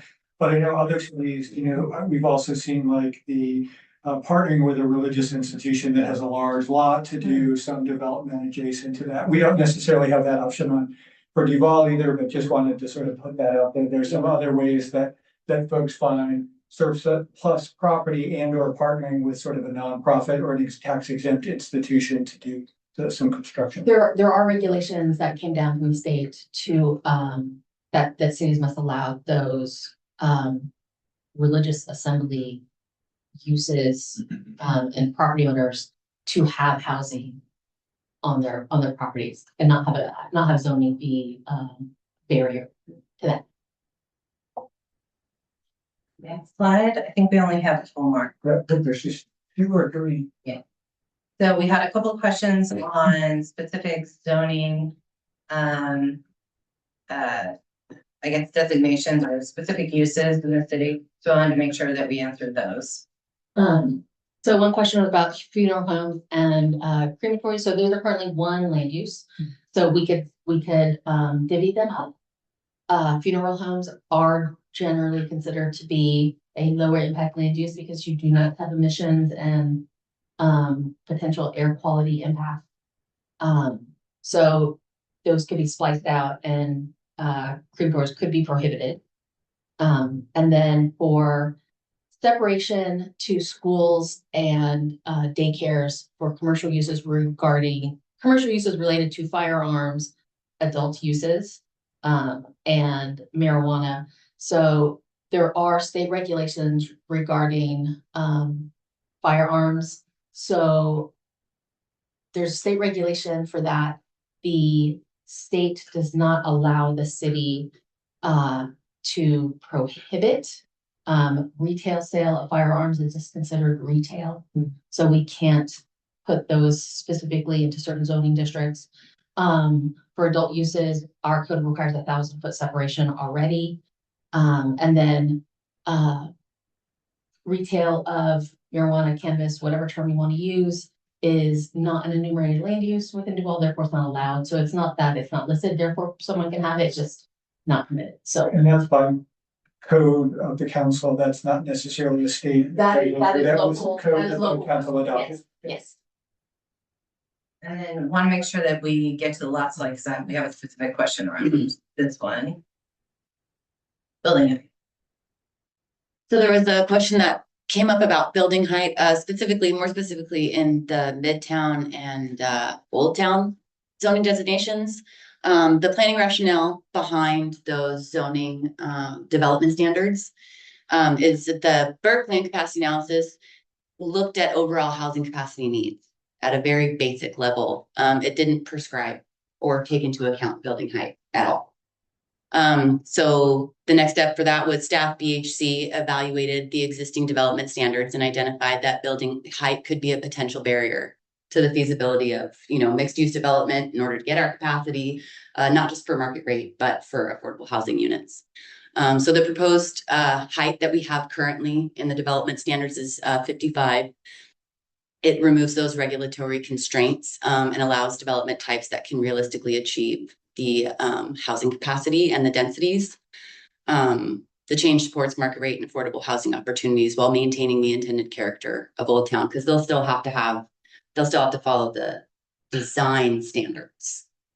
So the development standards are in building height. There's nothing to say that if council wants to use a range, 35 to 55, then that's dependent on the project type, because even the density that you can yield from a project is based on the site. So, are there any questions? Yeah. So this actually, I'm sorry. This actually answers a lot of questions that I had in my satisfaction. My only real concern was about raising the height in Old Town. Do we have, and this may actually be something from before I became a city council member, do we have any kind of protection on historical buildings? The idea being, if someone sells it out from under us, we have a nice building that matches our design characteristics, but now we've lost a 115-year-old building. Do we have anything like that? So absent the Doherty Farm, we have no historical buildings in Duval. Well, no, the Grant. We don't have a historical zoning district. or a historical district. So there's nothing that precludes, council from having staff create that, incorporate that into, code.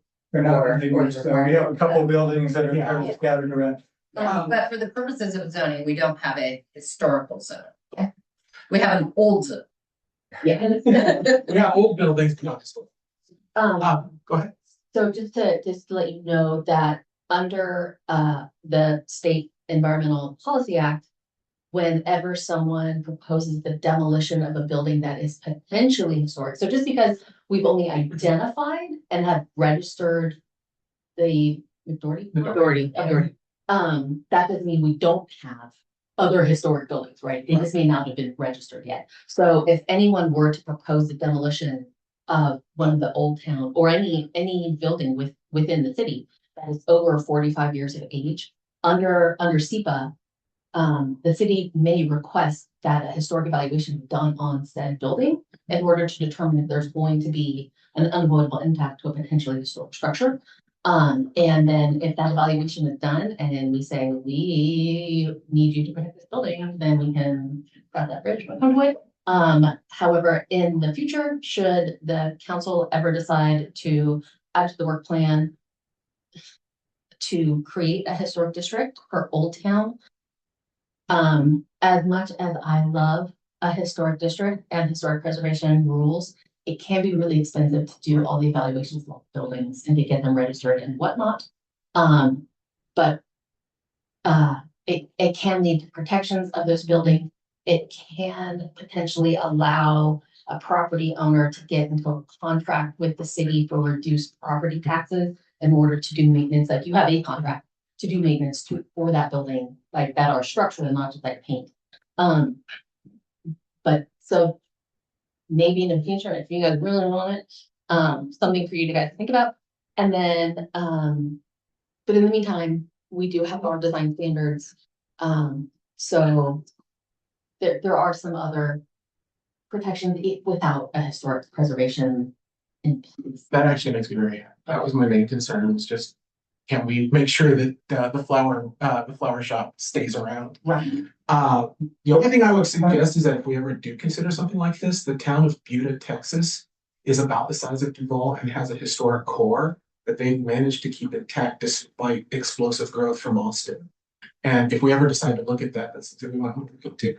But thank you for that. I appreciate it. So I know we're at time, we're actually a little over. I know you've got a zoning map and then another slide. Just, I want to make sure that you've had an opportunity to talk to the dates for feedback from Yeah. council. Just a reminder of, this just shows where we are looking to change zoning. I'm sure you all have it run already. So next slide. So based on this discussion and however your conscience drives you, please provide feedback by July 31st, would be greatly appreciated. And then based on the feedback, we'll start putting together like an outline of what looks to hopefully meet the will. And this presentation, city administrator mentioned it, it is in the presentation folder on the agenda site if you want to go back and review the presentation. And then I think we'll have an opportunity to do a call, or good in the order in the sort of the council meeting. So if there are no objections, I'm going to call the council hall meeting to a close at 7:05 p.m. Let's come back in like 3 minutes, maybe.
That's gonna be fun. I'll call to order the city council meeting at 7:09. Can we please stand for the flag? I pledge allegiance to the flag of the United States of America and to the republic for which it stands, one nation, under God, indivisible, with liberty and justice for all. Clerk, could you please take the roll? Yes. Mayor McHenry. Here. Mayor Pro Tem Mercer. Here. Councilmember Olin. Here. Councilmember Supple. Here. Councilmember Wiggins. Here. Councilmember Hernandez. Here. Okay, we have a quorum.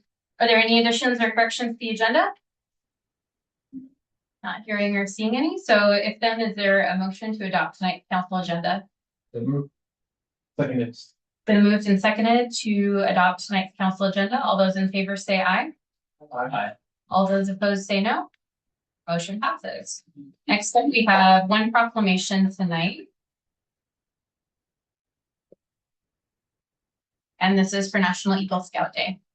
Whereas the Boy Scouts of America was established to promote citizenship, character development, personal fitness, and leadership skills among young people. And whereas the highest advancement rank a scout can earn is the esteemed rank of Eagle Scout, a milestone achievement reached by only a select percentage of all scouts who enter the program. And whereas to earn the rank of Eagle Scout, a candidate must earn at least 21 merit badges, demonstrate the principles of the Scout Oath and Scout Law in daily life, hold leadership positions within their troop, and successfully plan, develop, and lead a significant community service project. And whereas the city of Duval has been the direct beneficiary of this outstanding leadership and service through transformative projects that have permanently enhanced our public spaces, preserved our rich, local history, and improved the quality of life for all our residents. And the dedication, discipline, and leadership skills honed by Eagle Scouts lay a foundation for lifelong active citizenship, inspiring these individuals to become future leaders in business, government, and our local community. And whereas this lasting and visible legacy of service is woven into the very fabric of our community, showcased by monumental contributions such as the installation of the picnic tables at Big Rock Park in 2018, vital enhancements to the Duval Dog Park in 2020, the careful rehabilitation of the historic Doherty Milk Shed in 2021, the construction of the Taylor Park Picnic Shelter in 2023, and the building of the police patio gazebo in 2024. And whereas National Eagle Scout Day is a fitting opportunity to recognize the profound positive impact the Eagle Scout rank, its recipients, and the scouting movement continue to have on the youth and families of Duval. Now therefore, I, Amy McHenry, Mayor of the City of Duval, hereby proclaim August 1st, 2026 as National Eagle Scout Day in the City of Duval and call upon all residents to join in recognizing the outstanding achievements, service, and leadership of Eagle Scouts in our community. Yes.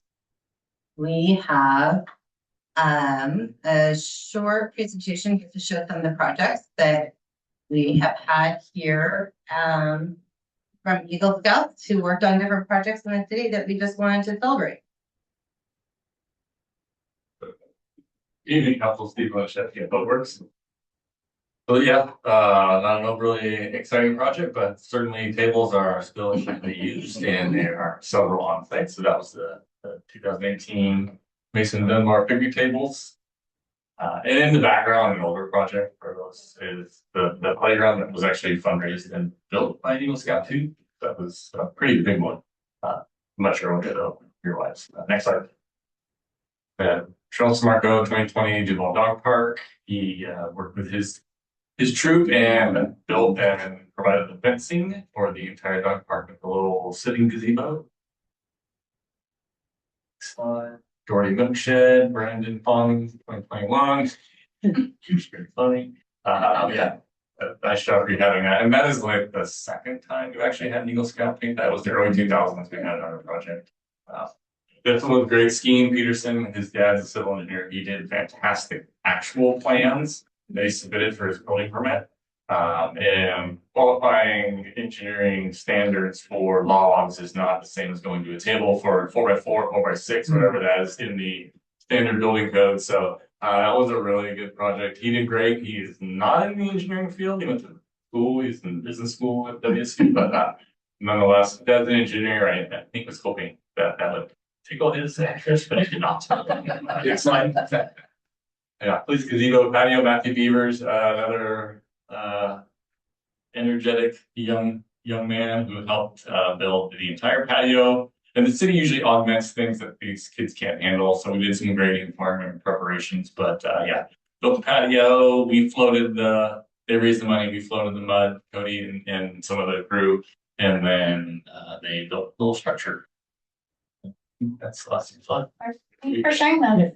They do a good job providing improvements around the city, Yeah. pretty frequently. That's awesome. Thank you. All right, next up, we have comments from the audience. During the designated public commentary period at city council meetings, individuals are allotted 3 minutes to speak, while representatives of organizations may address the council for up to 5 minutes. Before presenting, kindly disclose your full name and city of residence. Each speaker and all remarks shall be addressed to the city council as a body and not to individual members of council or staff. The city strongly advises submitting verbal comments in writing to expedite subsequent correspondence. Written comments must be received by the city clerk's office by noon on the meeting day, addressed to P.O. Box 1300, Duval, Washington 98019, deposited in the City Hall drop box at 15535 Main Street Northeast, or submitted by email. Please be aware that the city council, its boards, and its commissions accept public comments only from in-person attendees at the meeting. The council does not accept handouts or printed material during public commentary sessions. Information intended for the mayor or the city council shall be directed to the city clerk, who will disseminate it in accordance with the submitter's instructions. Upon receipt, the city clerk will receive written public comments and subsequently furnish them to the city council or the relevant board or commission. However, it's important to note that written comments will not be orally presented during the council or applicable board or commission meetings. Any written comments received after the noon deadline for written comments will be shared with the council at the next council meeting as a part of the city clerk's report. And clerk, we had one person signed up for a comment. Yes. Elijah Vincent, did you want to approach the podium and give us your name and city of residence? Yes, ma'am. Great. Hello, my name is Elijah Vincent, and my residency is Duval, Washington, constituent of the 3rd King County District as well as the 8th Congressional District. I'm here to mention a few things. First, starting off with of course, the public transit. Brown Avenue, Northeast Richardson Street has always been the central hub for public transit, and I'd really like to see a transit center implemented around there, or perhaps some more bigger signage saying that yes, there's a transit hub, or focusing that onto zoning, onto the transit networking. And also, I would like to point out that we are a city within the Growth Management Act. We are a town, and within that doesn't mean we have to change character. All it means is we must plan for urbanization, and I would like to kind of reminisce on that within the fact that we have small shuttles instead of 40-foot coaches, which is really not showing urbanization, and I believe King County Metro might be staying in the past within that. Also, I'd like to bring up a big point here, and that Snoqualmie Valley Transportation has been crucial again for all that they do. And I will now yield my time. Thank you. That was the only person signed up, but I know we have some other audience members. Does anyone else want to give public comment tonight? No? All right. Thank you. We'll move on to the consent agenda. Council, does anyone want to make a motion to approve the consent agenda? So moved. Second. Been moved and seconded to approve the consent agenda. All those in favor say aye. Aye. All those opposed say no. Motion passes and the consent agenda is adopted. Next up is scheduled items. First up, mayor's reports. Okay, so I know we've had 2 summer stage concerts now, but I did attend my first as mayor, so that was exciting, and I've attended them for the last 14 years. But this was the first one that I think I really saw full circle and behind the scenes of how much work goes into them. I know it doesn't, and I mean this as a compliment, it doesn't look that way because they are so smooth and you don't see all the little things that add up, all the planning. So I just want to give a huge thanks to staff for everything they do, because the community loves them and they cannot tell how much effort goes into them because they are so seamless with just how everything gets done. I also attended the Adventure Church dedication service for their new building. That was the church up on Stella that burned down back in, I think it was 2020. And through all their efforts, they were able to rebuild it. The new building is very beautiful. They were able to redesign it even better with a better flow, I noticed. So that was interesting. And they just have all these upgrades. They even have a lift inside, so an elevator. And it was a very well attended event. I met with our emergency manager to discuss, so at the last Snoqualmie Valley Governments Association meetings, SVGA, we had a presentation by the East Side Fire and Rescue emergency person, and they talked about increasing regional connectivity with and resilience for emergency events. And I know he's spearheading some things, but just encourage the cities of SVGA to get more involved and try to coordinate a little more. And so from that, I'm the vice president at SVGA. So with leadership of SVGA, we talked about next steps. So I met with our emergency person. I think the next step will likely be at the staff level of all the cities to get together and create maybe a blueprint of how to move forward for the elected. So there's a definite difference in elected work versus staff work. And this is something we need a lot of expertise for them to get together and to come up with an idea for how we should proceed to be more coordinated. I met with the Snoqualmie Valley Tribe, or Snoqualmie Tribe rather. They also brought in City of Issaquah, Carnation, and Sammamish this time. And this is coordinated by the tribe. I think they're experimenting with expanding and occasionally bringing in a city a little further out. So that was a great meeting. I attended the July SCA board meeting where we approved the draft 27 SCA member dues. Those are going up a little, not too bad for Duval. And then the 27, Mayor Pro Tem would know about this, with the waste response letter to King County Council is recommended by PIC. We also had a deep discussion on how to approach issues that are hot topics and that cities face, but cities are not unified in how they want to approach them. I think SCA is at a bit of a crossroads for that, because typically if the cities won't all agree, everybody backs up and we don't touch it. But there are some really big topics that it would be helpful to help facilitate cities talking to each other. So that was a big discussion with the board this time. And I think we have some ideas on how to move forward on that. I hosted, so at the second summer stage, I hosted Mayor Meetup and welcomed Councilmember Hernandez and Wiggins. And also thank you to Councilmember Olin who attended. But because of our smaller council size, we had a quorum issue. So it was very nice of you to back away at a safe distance to not have that issue. But I appreciate you all coming out and attending that. I attended the PSRC GMPB, which is the Growth Management Policy Board meeting. We discussed, again, Regional Centers Framework Scope, Regional Open Space Conservation Plan Update, and Puget Sound Recovery. There was a presentation by Mindy Roberts, who's with Puget Sound Partnership. So Sandblast was this last weekend. It was extremely well attended this year. You could not find parking downtown. I went down both days, once to speak on stage with Elizabeth Hill. She passed on her thanks from DFA to the city, and second, to see the final sculpture, which was really amazing. As a part of my work with the King County Flood Control District Advisory Committee, I attended a site visit at the Mason-Thorson-Ells Levee on the Middle Fork Snoqualmie River. So they are about to start work on this levee, I think in September.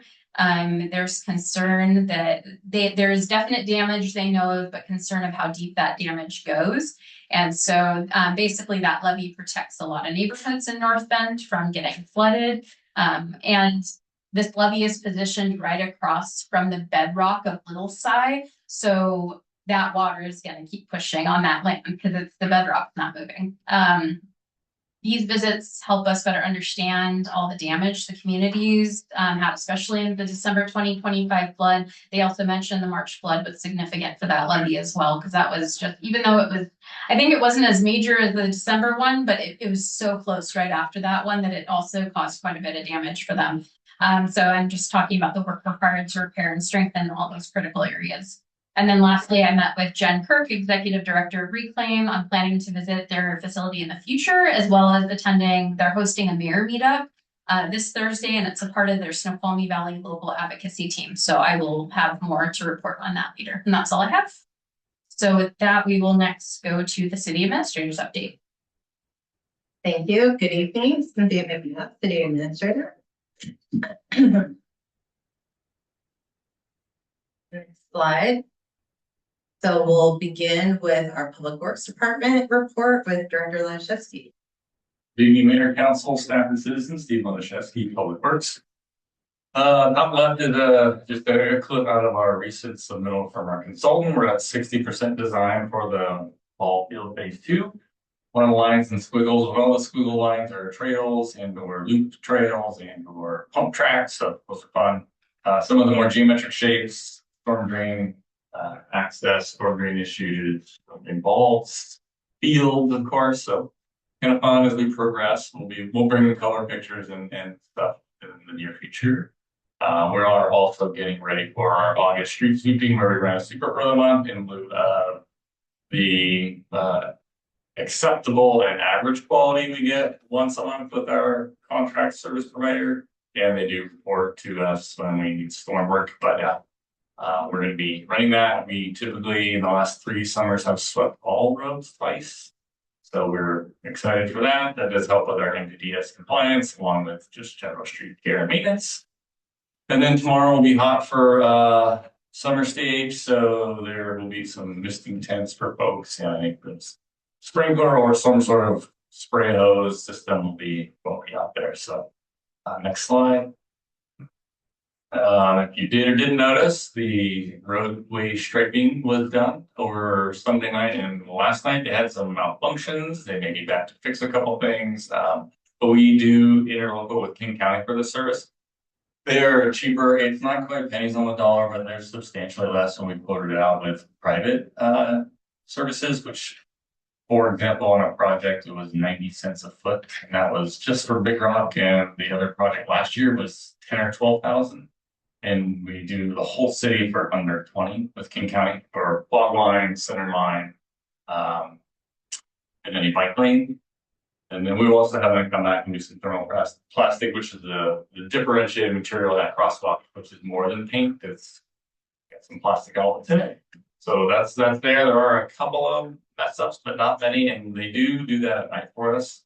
They do that for themselves also, and that limits a lot of that track off and crossover situations.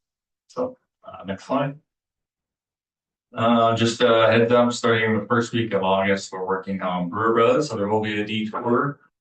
I think we will allow sometimes some through travel, but it's probably best just to go around, use 145th or Big Rock. We are digging up and putting in new water main, undersized water main, so some valves, some excavation work, and there will be some paving when we're done. That's just from third up to third, just past third place. There's one section that's undersized. Next slide. And that's all already been contracted for council. Let's see. Yeah.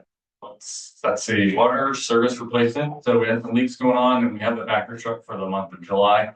So between storm cleaning back all the catch basins in the city, and then the odds and ends water, Hydro-X is what we use. We use a vector machine to Hydro-X, which is just a mechanized excavation instead of digging, to do work like this. Was a almost 30-foot crossing. It took less than 2 hours. With a machine, it would have taken a little longer. And then when you find utilities that are located right, you make the problem. So very efficient use. We did a tour of the mayor by this day, and then we patched the trench. The 2 teams, we have a water team and a streets team. So, you know, the streets team and the water team dug the hole, streets team patched it, water team put their pipe in it, and then they still have to connect all the ends. The streets team was done before 11:30, and we're out of there. So, pretty efficient system we got done, and the crew did a nice job. The top right, though, is scary. I know you can't see the numbers, but the heavier black marks are every 1 foot. So that pipe is buried 24 inches below. It's supposed to be 42. This one's water main. That's bad news. So whenever people ask why we have inspectors, that line. So next slide. Oh, I'm done. I was just curious, you mentioned that with the street sweeper, it helps satisfy a certain kind of. Yeah, NPDES, National Pollution Discharge Elimination System. Say what? National Pollution Discharge Elimination. Okay. Oh, yes, it's a federal mandate. We have to do many things. It's part of the stormwater program. So cleaning the streets, cleaning the catch basins, and all is because of what comes off of cars, right? It's not nice products. Hydrocarbons, metallic from brake dust, rubber, small plastics from cars themselves and tires. So okay, we're quite all out. Yeah. Like it or not. Yeah, no, thank you. Any other questions for Public Works? All right, we'll move over to Director Bate. So reminder, we have an open house tomorrow in our lovely, well air-conditioned Duval Visitor Center. So the open house is to talk about the comp plan update and appeal and the related zoning changes and to provide, I'm sure there's lots of questions by residents that are going to be asked, and we are hoping to provide as much information as possible.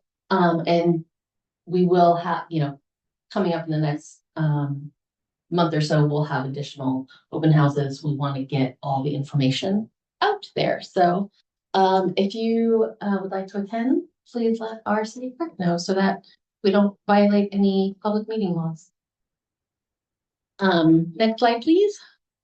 So Acres Diamonds went to Planning Commission for design review, and the Planning Commission did recommend approval of the design that will be forwarded to the hearing examiner. So now we are working on getting the hearing examiner hearing scheduled. So moving along nicely. Next slide, please. I didn't have a cool picture that I could easily find. Sorry. So Duval Mall, they are doing phased construction. So there are 3 buildings on site. The largest one being the Religious Assembly building itself. They're coming in. So for phased construction, it's not just building by building, but also we're going to be issuing, or they've applied for a permit for foundation only. So we can issue a permit so they can start that groundwork and start the foundation while the rest of the structural review can occur, and it can help things move along more efficiently. So, and then that way they can get started on the most complicated building while they work through the designs of the other buildings. So the other buildings will have their foundation only permits coming in soon. And I think that's it. Yes. Thank you. Great. Questions for Director Beatty?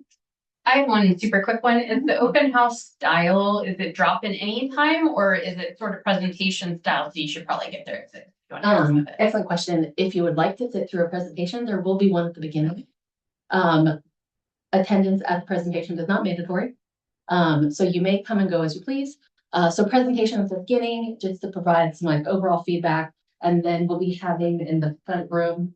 Does our front room have a name? Or is it just the front room? That's what I call it. We'll have informational boards displayed, and then people can walk around and ask questions of staff. And anything that needs clarifications or whatever questions people have, we will be there to either answer or figure out how to get an answer to them in the near future. Thanks. All right, so a couple updates from me. We sent out an email to everyone if you would like to go to the state auditor's entrance conference being held at 1 p.m. on July 27th. It's a really short meeting, 15-20 minutes usually for an entrance conference. Just kind of tell you what they're looking at and why. They give you an estimate of what the auditor's costs are. So I'm not discouraging you because it's boring, but it's not exciting. But if you're interested, please do come. You will also get, when their state auditor completes their audit, they will get an invitation to the exit conference as well.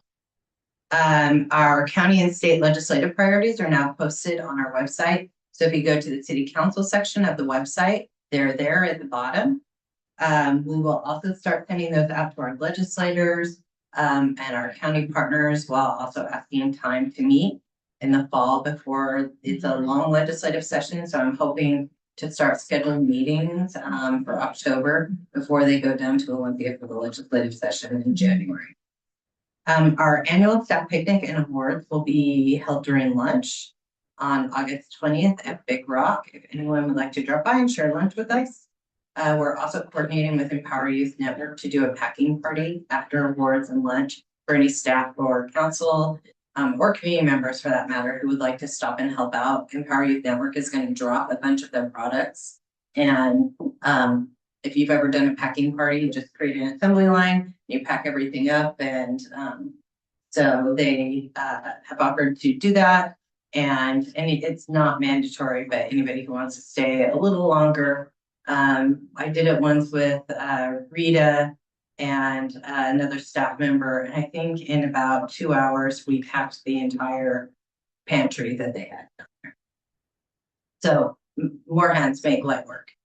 If you would like to come, we would love to have you join Staff Awards. And next slide. Our next budget retreat is scheduled for Monday at 6 p.m. at the Visitor Center. Staff do feel like we don't need it. It was a placeholder. We noticed both July 10 and July 27th if we needed them. So at this point, I'll pause. Is council interested in canceling Monday's meeting? Staff don't feel like we need it. Yeah, I'll just add a note to that. I mean, I think you can do a straw poll, but the other part is, in our revised council procedures, we only call for 2 retreats per year. The second, which is the budget retreat. So to your point, the third meeting was sort of an optional. It was not required per our council procedures. So just to share that with staff before you do a straw poll. Councilmember Hernandez. I'm fine. Everyone like their time back. Okay. It sounds like we have consensus. Thumbs up. There's one more spot available tomorrow night for the Sound Cities Association Summer Social. That's going to be at Lake Wilderness Lodge in Maple Valley tomorrow. So if you wake up in the morning and you really would like to go down to Maple Valley, please let John know, and he'll try to get your attendance registered. And then finally, just as a reminder, our August 1st meeting, August 4th council meeting is canceled for National Night Out, and Chief will be providing information soon on the logistics for National Night Out. And then upcoming events, it's ABBA tomorrow night. There is a disco ball giveaway for anybody who gets there quickly. Next week is 13 till midnight. I showed the mayor today our boxes of beads that we have ready for the kids and adults. Last year there were adults too that wanted to make friendship bracelets. So we are prepared. We're not going to run out of beads. And then our final is Rocket Bleach. They do kind of grunge and rock covers. Hacky sacks will be had for the first group that comes by the city tent. And then this Friday, weather permitting, I think it's going to drop to the 70s and not have any rain. We are going to have our first movie out. It's going to be at McCormick Park. It's going to be Mamma Mia to pair with ABBA, 70s thing. So let's all cross fingers that we can finally get that movie equipment up and in the park and show a night out at the movies. And with that, happy to answer any questions. Are there any questions for? Oh. All right, not seeing any. Thank you very much. Oh, yeah. What part is the movie at? I think it's McCormick this week. All right, so we'll move on to council reports. Are there any council members with reports tonight?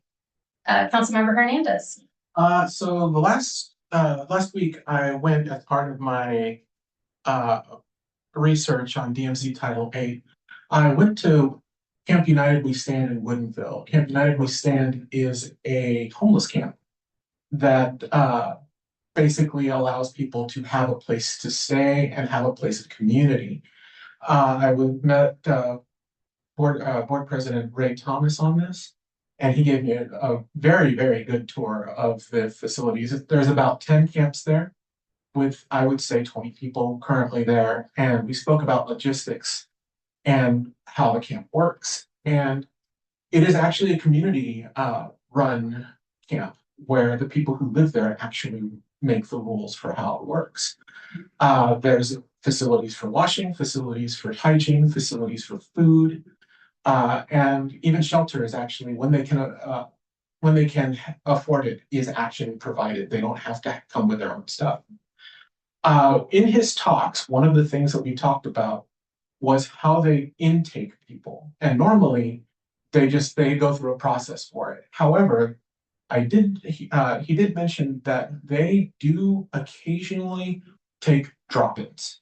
And this includes from cities such as Redmond and from, I believe it was Kirkland, where the police are able to take someone and say, hey, we have a place for you, we can get you there. All they ask is that the police do a quick background check to make sure that there's no warrants or history of assault. They can't take absolutely everyone, but they will do their best to try to house someone. It was a very eye-opening experience, and it's something that I would highly suggest that we look into as part of the DMC Title 8 of where we can send these people if we can't get them services right away. Thank you. Any follow-up questions for Councilmember Hernandez? No? Thank you for sharing. Mayor Pro Tem Mercer? Yeah, I have a sort of a brief update and if you want to dovetail onto this, then you were there as sort of an alternate. We had sort of the in-person meeting this month at the Kirkland Justice Center. So it was kind of a chance to sort of see the facility. It was around back toward the police. So that was the initial challenge, is sort of finding our way into the building. But they did touch on a number of topics.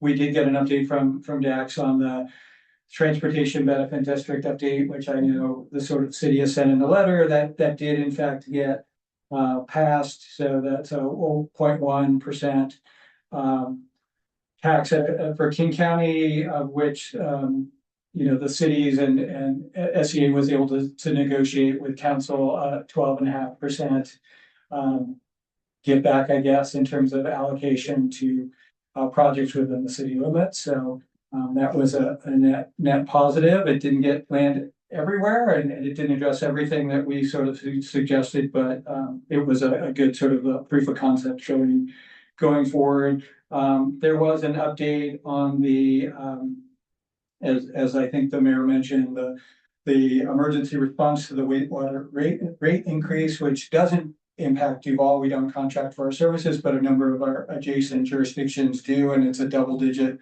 rate increase over the next several years. So it's going to be quite impactful on their populations. And there was some general feedback in terms of really, highlighting that it's not affordable for the long term, and sort of looking for some assistance in terms of how to resolve it. And then there were, I think beyond the sort of the levy updates, the two other things that were addressed because Robert was on vacation.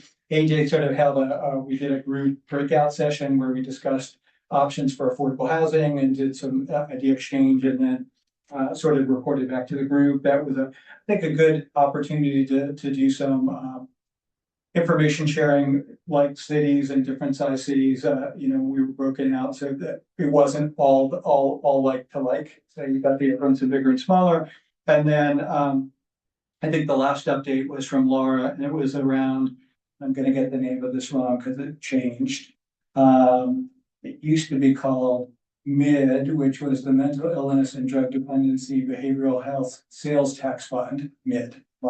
It's now being called the Bridge, a similar project. So there was some rebranding, some changes in terms of the share, but it was really around care transitions and diversion, substance use disorder handling, equitable access, and then children, youth, and adults, and workforce development were for the sort of the 5 focus areas. So we did get a brief update on that.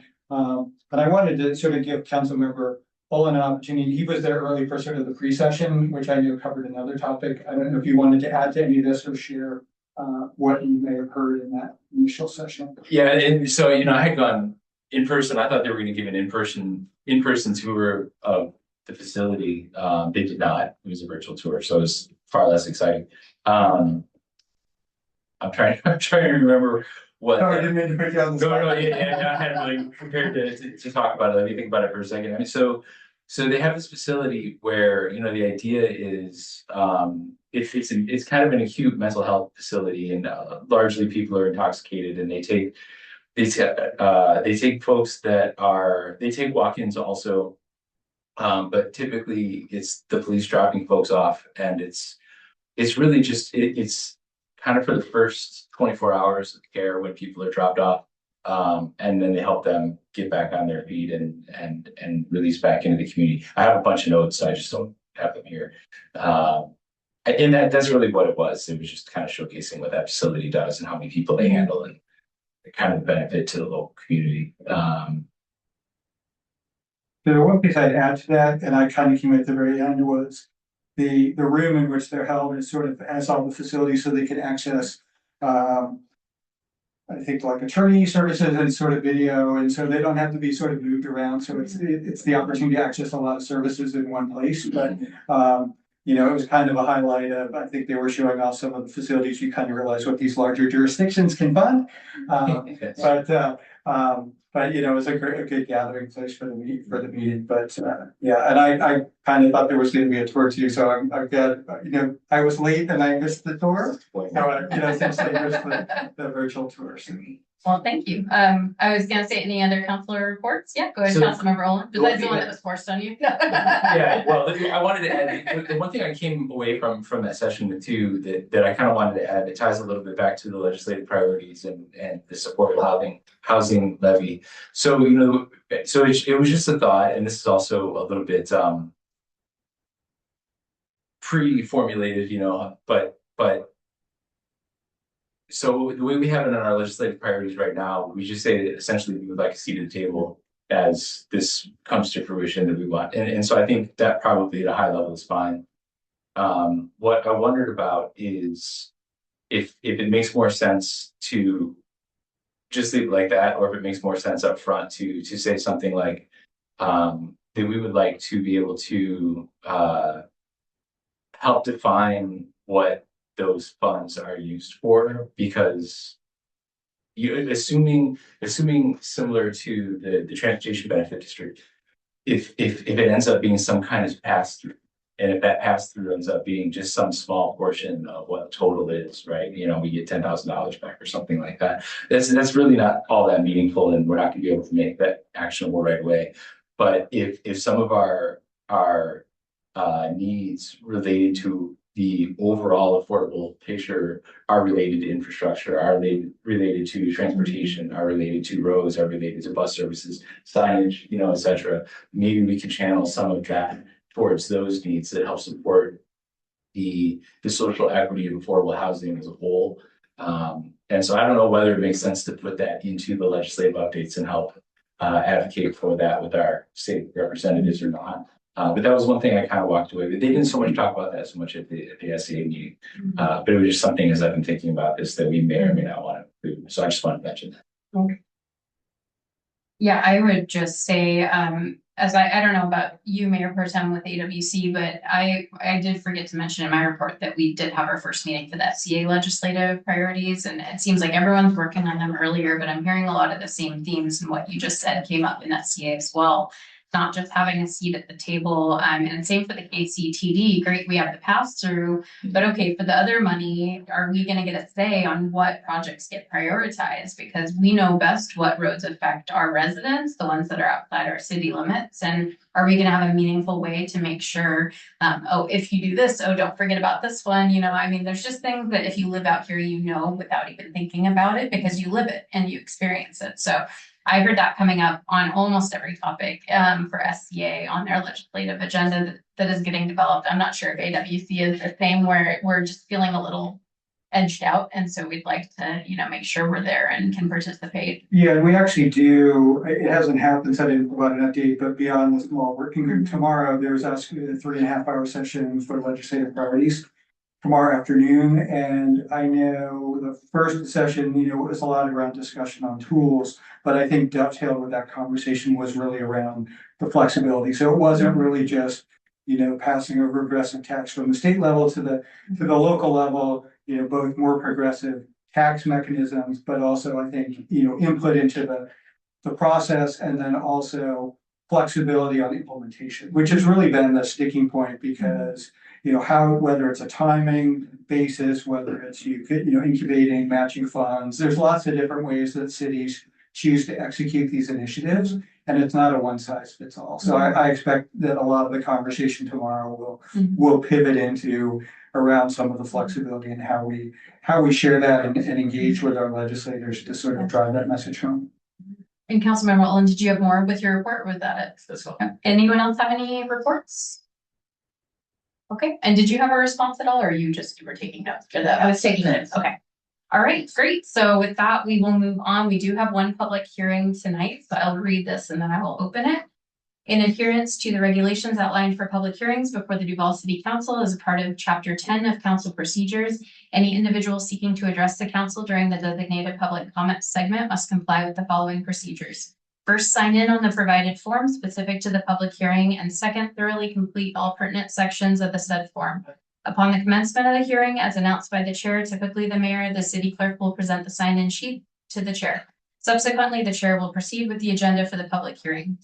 Each speaker will be summoned to the podium in the order listed on the sign-in form and must state their name and, if relevant, their address, affiliation with any organization or group being represented, and their corresponding role or position within that organization or group. Time limits for speaking engagements are 3 minutes for individuals speaking on their own behalf and 5 minutes for those representing a group or organization, unless otherwise determined by a majority vote of the council present. The city clerk will monitor and enforce these time limits, setting a timer for each speaker to ensure adherence. Comments should be pertinent to the subject matter of the public hearing and respectfully addressed to the city council. Personal remarks are deemed inappropriate. Disorderly conduct, including disruptive behavior such as cheering, applause, booing, or harassment, will not be tolerated and may result in removal from the premises. Speakers may alternatively submit written statements, which will be added to the official record by the city clerk. Questions posed during the hearing will not be answered immediately. They may be addressed at the chair's discretion after the comment period closes. Copies of city council and public hearing procedures will be available upon request and distributed to attendees at the outset of each public hearing session conducted by the Duval City Council. So with that, I will open the public hearing for proposed amendment to DMC 14.42 on sensitive areas. And I will turn it over to Director Beatty for an intro. Thank you, Mayor. There is a PowerPoint that we're going to go through as quickly as possible, given how warm it is in here, and I'm trying to chase the shadow from the window divide as I'm scooching around. So I appreciate you putting up with that. Okay, so sensitive areas ordinance. We are getting so close to the end. So today we're going to be talking about some feedback that we've received, so it can be deliberated as part of the public hearing. Next slide, please. But just a reminder, this is required part of a 10-year cycle, has to be based on the best available sciences. Next slide, please. Sensitive areas are defined as wetlands, fish and wildlife habitat, frequently flooded areas, critical aquifer recharge areas, and geological hazard areas. And so that's what these amendments address. Next slide, please. So as part of this overall process, there's been outreach over the last year or two to special advisors and interested parties, and these have included the Snoqualmie Tribe, Fish and Wildlife, the Department of Ecology, Tulalip Tribes, and the Master Builders Association of King of Snohomish counties. So I wanted, and we did get, other than from ecology, we got letters from everybody with either support or some feedback, or a little bit of both. So I wanted to go over those with you. So next slide, please. So the Snoqualmie Tribe, we originally got comments last fall that they expressed the support of the Separate Tree Height, and just wanted to make sure that there was monitoring and adaptive management for mitigation sequencing. This falls under that umbrella of best available sciences. So that was always part of the plan. And then on the 11th of July, we got more comments from them where it was sort of more in-depth comments, and it was to talk about, they were talking about the narrowing scope for reasonable use exceptions. So this is when a property is fully encumbered by critical areas and their buffers, and you have no place left to build on the property. This is a small, a way to grant relief so that there's not a takings. They also wanted greater prioritization for on-site mitigations, strong restriction on stream crossings, stronger language in general regarding mitigation sequencing, and they would like codified language regarding indigenous knowledge and consultations with the tribe. But so I contacted them to ask for for more information to see like what exactly were their concerns and how they could be addressed. So next slide, please. Under the reasonable use exceptions, they were concerned that a reasonable use exception would allow a monster home on a site with undue impacts. So I asked them, were they looking for the city to consider controls to have an overall limit to either a home size or impervious surface? And they said, yes, please. So these underlined section is what they recommend that city council consider. This is similar to other cities where there is some challenges for staff when a reasonable use exception is submitted and someone buys a property and they think that they can build their 3,000 square foot house with their 3-car garage and their sports court and all the things. And it's right next to a stream, or it's got a wetland on it. And then staff has to work with that person to explain how they need to minimize impacts to those aquatic resources. And it's really difficult going back and forth to get someone to do something the minimum necessary to grant relief, because that can be a very subjective conversation. People have told me that they need 9,000 square foot homes, not in this jurisdiction, but I have heard people say that to me. And then we have a discussion about wants and needs. And anyway, so these negotiations take a lot of effort for staff. They cost a lot of money for the applicants. So the advantage to having an overall limit means that those negotiations are really going to be limited. So someone will come in without delusions of grandeur before they submit a reasonable use exception. So should the council so wish, this could be incorporated into the sensitive areas ordinance. Next slide, please. Their next comment was on under mitigation sequencing. Best available science and best practice is that anytime you're doing offsite mitigation, that you have it as close to the project site as possible. So they requested that offsites, that instead of just talking about a watershed with greater potential for restoration, because then that could in theory be anywhere.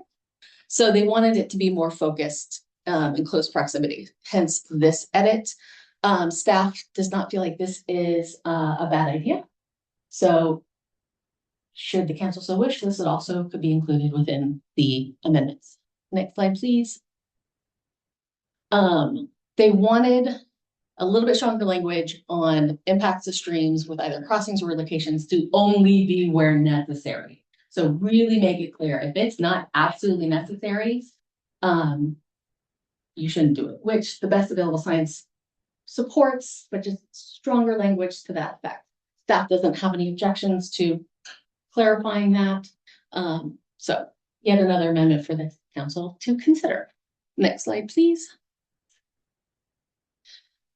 And then they also, the last comment they had was on under fish and wildlife habitat conservation areas. They are concerned about the statement that if the proposed activity is the only reasonable alternative that will accomplish the applicant's objectives. They felt like that was giving too much weight to what an applicant wants versus what the environmental protections should provide for. So instead, indicating low impact uses and reiterating mitigation sequencing, which is always going to be required as part of any potential impact to a sensitive area or its buffer. We're always going to be looking at mitigation sequencing. But just to reiterate that, staff doesn't have any objections to this type of edit. Any council may wish to include it in the proposed amendments. Next slide, please. WDFW, after a meeting in February where they expressed their preference for the use of 500 tree height. And now that we have included it within the amendments, they have provided a letter of support of the sensitive areas ordinance as proposed. Next slide, please. And then the Tulalip tribes, they only had a small buffer to clarify wetland buffer exclusions. Also, this was just to like strengthen a regulation. It wasn't to really change it, so staff is in support of that minor edit as well. Next slide, please. And then we also received a letter from the Master Builders Association of King and Snohomish counties. They requested that the methodology be changed back from the site potential tree height to one based on stream typing, which would be a departure from all the work that's happened so far. They were concerned that the site potential tree height would be overly burdensome. And so this discussion, there was a discussion held at Planning Commission. The letter was presented to them and we discussed the impacts of the various directions of the regulations of stream typing versus site potential tree height. The buffers are going up either way. Whenever you have environmental protections, they're always going to be stricter. We have less environment to protect as humans develop the planet. So whatever is left needs to have strong protections in place, as do my eyeballs. So buffers are going to be bigger, whether it's by stream type or whether it's by site potential tree height. So it's not like you're going to get out of this. With that in mind, the site potential tree height is a good tool, and staff stands by that. And to go back and change the code, the council will need to provide direction to spend lots of time and money to do that, to undo all the work that we've done so far. So staff does not recommend, and Planning Commission did not recommend that we revert away from site potential tree height. Next slide, please.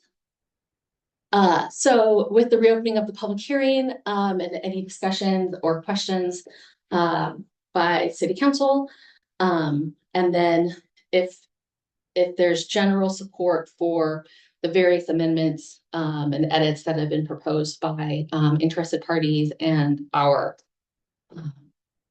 city's partners, then we will bring this back in August, hopefully for a final adoption.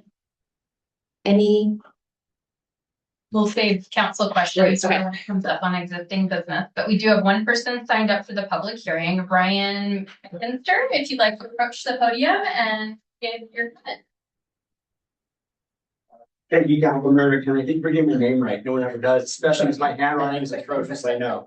Brian McKinster with the Advocacy Manager for Master Builders of King and Snohomish County. I actually live in Seattle. I had a little bit of a drive coming over here at 5 o'clock today, but it's great to be here with you. You already have our comments in the planning that we sent to the Planning Commission that are contained in your packet right now. And I think to your director's point, it's hot in here, and so I'm gonna try to keep this brief. And she did a great job of kind of encompassing our concerns that we put forward into our letter.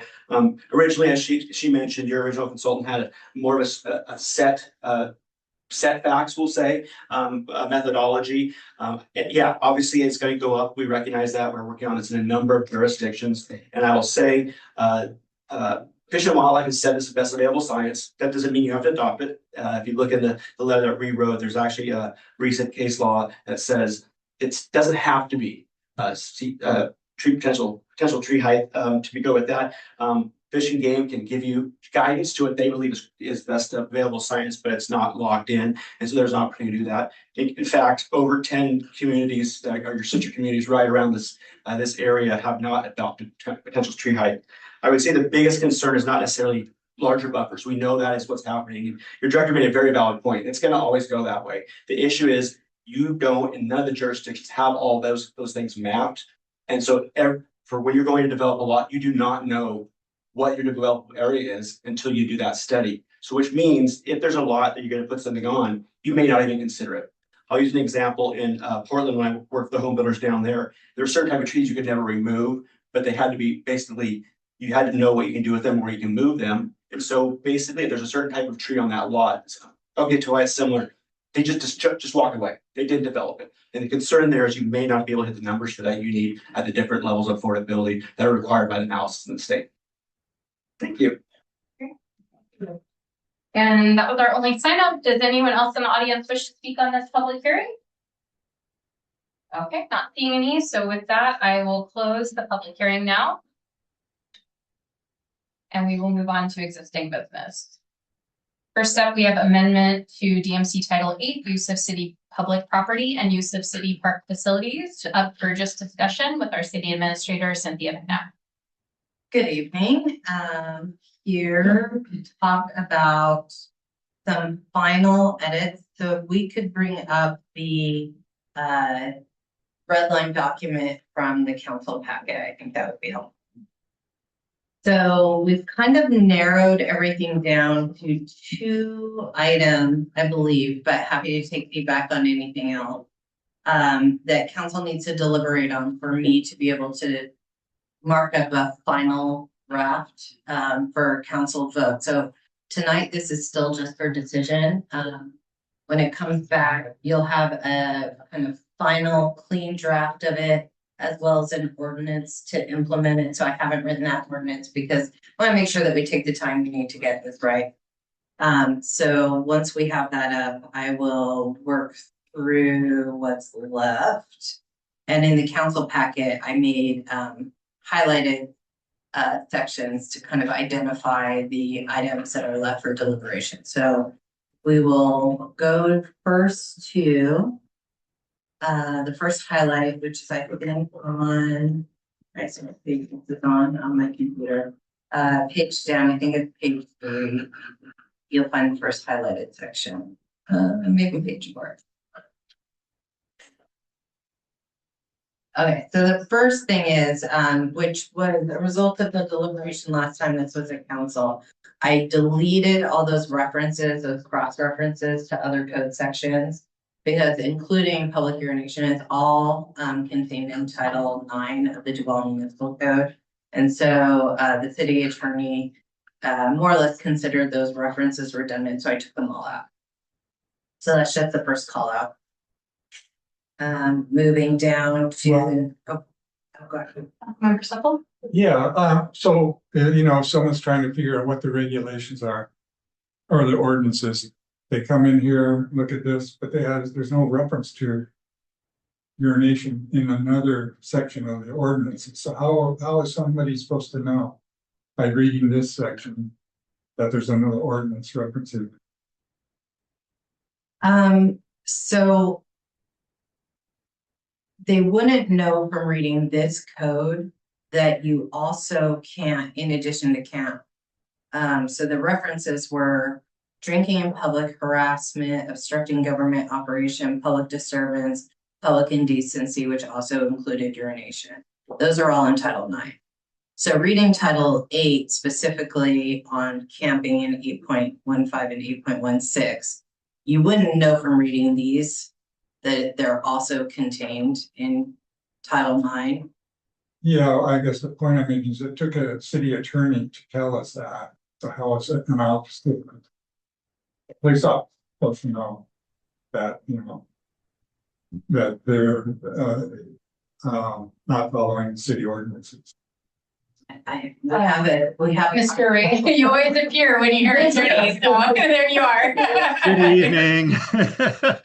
Well, you know, I'm just reminded, and this is obviously an area where I think the council has some discretion, but I'm reminded of the old saying, ignorance of the law is no excuse. And so generally, we don't want to be redundant throughout our codes and cross-reference provisions in different sections to other sections that are already in the code. I mean, I think the concept is if you have a prohibition on public urination in the code, having that in one spot makes the most sense, because it gets hard to sort out how many cross references you need to have for different provisions beyond that. And so so nothing prevents the council from putting cross references in, but I think in terms of just keeping your code kind of clean and tidy, it's best not to have more cross references than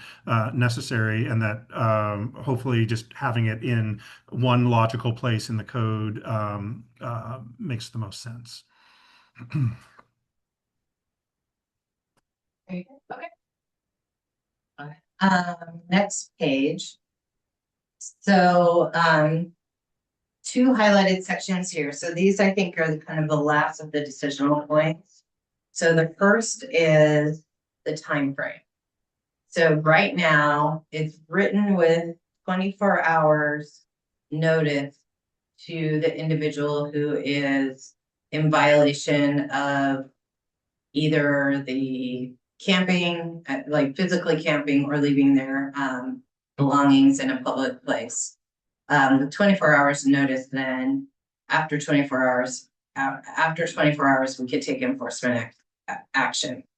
So council has been deliberating on whether that's the right number or 72 hours is the right number. So I've highlighted the sections, and at this point, I think we probably need council guidance on, do you want to keep 24 hours or do you want to move to 72 hours or a different number? So that I can create a revised draft that contains that time period. Councilmember Hernandez. So, this policy I'm actually very happy with. I think it's taken a lot of the burden off of the unhoused. But as you mentioned in the packet in one of your own notes, Reclaim and Porchlight have told us that 72 hours is a minimum for them to get to work when they're dedicated to this. They need that 72 hours to effectively connect someone with those services. And I think we really need to take that feedback seriously. It gives them a realistic opportunity to resolve the situation before they encounter a civil infraction or further enforcement. So I'm begging y'all, really consider that 72-hour timeline. Gives the providers the time they need, avoids unnecessary financial hardship to the person, and gives outreach a chance for them to succeed on their side as well. So I would very much love a 72-hour period on this. Mayor Protem Mercer. I mean, I don't have any objections to the 72 hours for that piece, particularly given that sort of Title VII, where we, a lot of the other code, we talked about the public safety, the harassment, the inebriation. There are separate actions that the police department can take in terms of if there's a public safety identified. This is primarily around sort of the relocation or the echoing sort of what Councilmember Hernandez said. I think, there we talk about sort of deferring to the experts. We've gotten, feedback from a couple different groups that that's the appropriate window. So unless there's specific feedback from the chief in terms of that makes it harder to operate, I would be fine with the 72-hour change. Chief? We'll operate on whatever time period they have. The only concern that does come up when you have somebody there that's 24 to 72 hours is if they're a very determined individual, their encampment becomes very large that period of time. And so it becomes a little bit more of a burden on public works and us to deal with. But 72, 24 hours, we can work with both. Other council members wishing to weigh in? I mean, Councilmember Olin? I'll just comment too. I mean, I'd like to lean in the direction of a compassionate policy. And so having, echoing what Councilmember Hernandez said, I mean, having spoken with Reclaim and Porchlight and hearing their urgency around 72 hours, it feels like that's the right thing. And if for what, and especially after hearing Chief, that tentatively that sounds like it's okay, to work with, I would say moving forward with that makes sense. And if we find that becomes problematic for some reason, we can revisit, but that seems like the right policy to put for now. Chief Kelly? The ordinance does allow though for exigent circumstances if there's a criminal activity or persons are with others or those type of things. We can't make an action for it. So I understand. Yeah. Other council members? Let's check on the other two and then we'll come back to you, Councilmember Hernandez. Councilmember Wiggins? Yeah, I'll weigh in. After hearing feedback from the local outreach services and the fact that the city of Duval does not have an immediate walk-in emergency shelter, I will support 72-hour to provide outreach services to unhoused persons.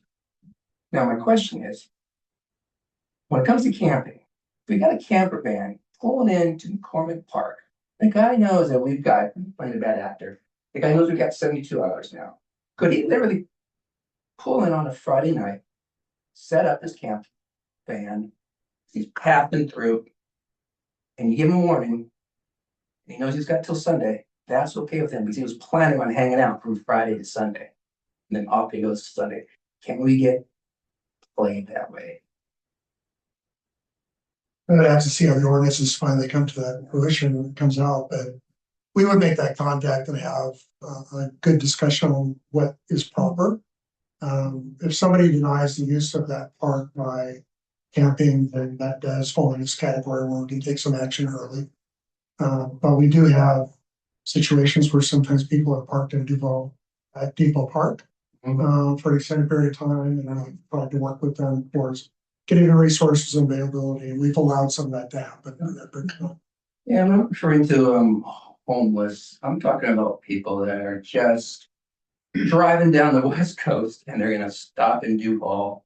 Hopefully they don't spend a lot of money, but I just didn't want people to take advantage of the 72-hour and figure I've got 3 days to hang out in Duval at the park. But it also posts, there's a requirement for us to have hours posted at the parks. Okay. There's requirements to have that taken care of. So That would supersede, right? At 10 PM, you're out of here at 10 PM. our officers, You're not.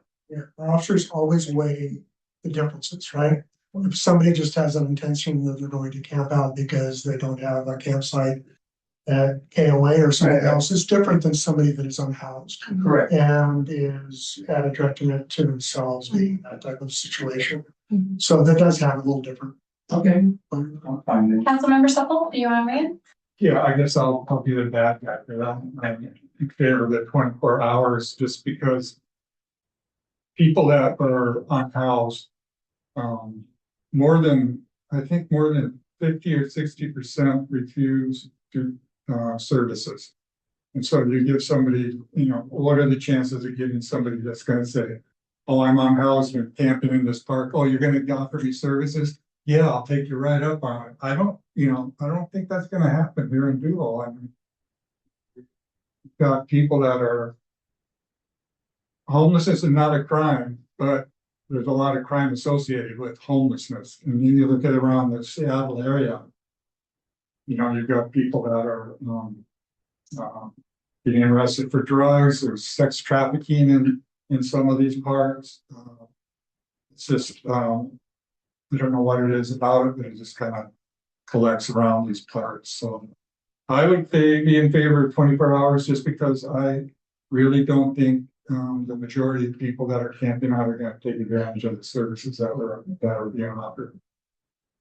I know you had your hand raised again, but it sounds like there is a solid consensus on leaning towards 72. Did you still want to? Oh, I just wanted to make a point of clarification that Porchlight and Reclaim did not speak with me, but with City Administrator Valham. I didn't want to steal your thunder. So.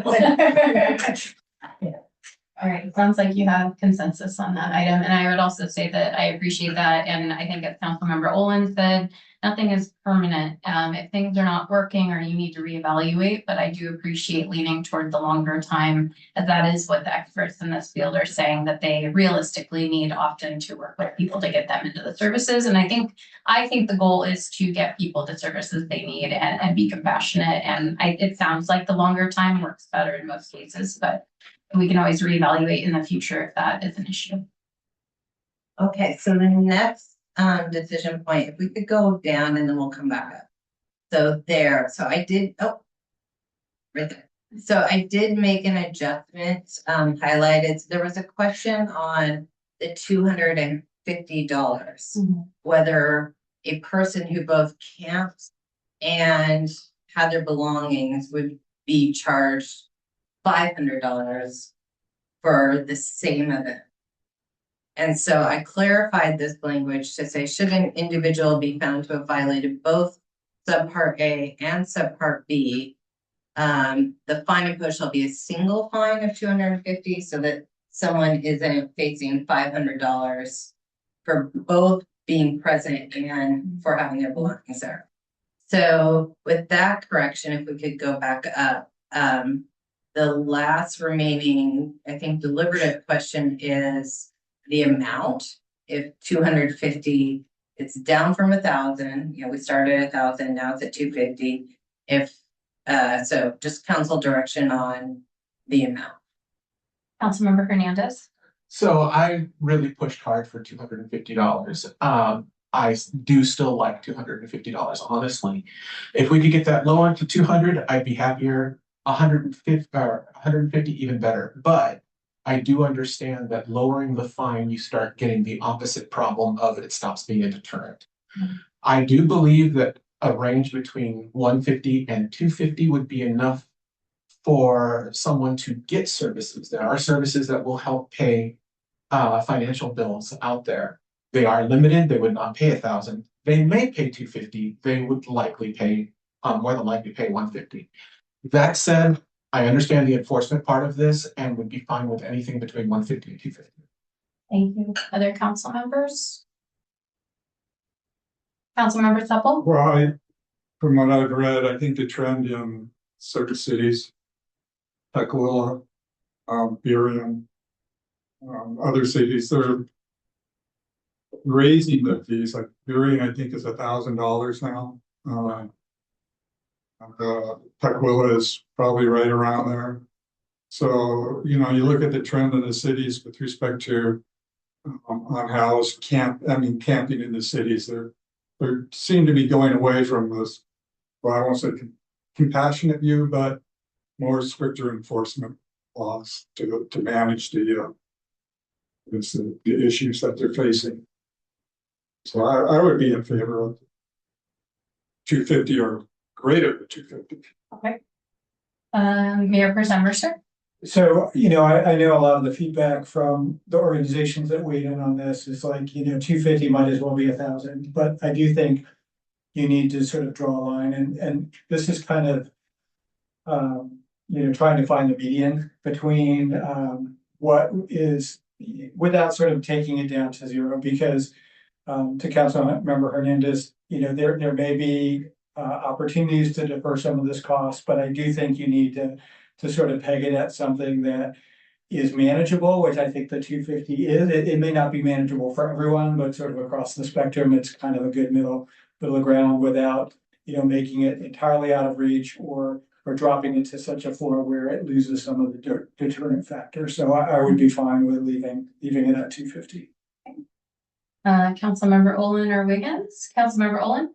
Yeah, I mean, it's tough. Jennifer talked about how the cost to collect the 250 is going to be, exponentially harder in the first place. And so, I mean, it's better not to have it. I appreciate that we built into the policy that the police have kind of the discretion whether to enforce the fee in the first place, because I think, that may mitigate our needing to try to collect in cases where it's obvious that we're not going to be able to. But I do think that having a fee in cases where it might make a difference makes sense to have a fee in cases where it might make a difference. And so with all that said, changing at this point, changing the number almost feels like an act of futility to me a little bit, because we don't know, we're playing without actual do-all data.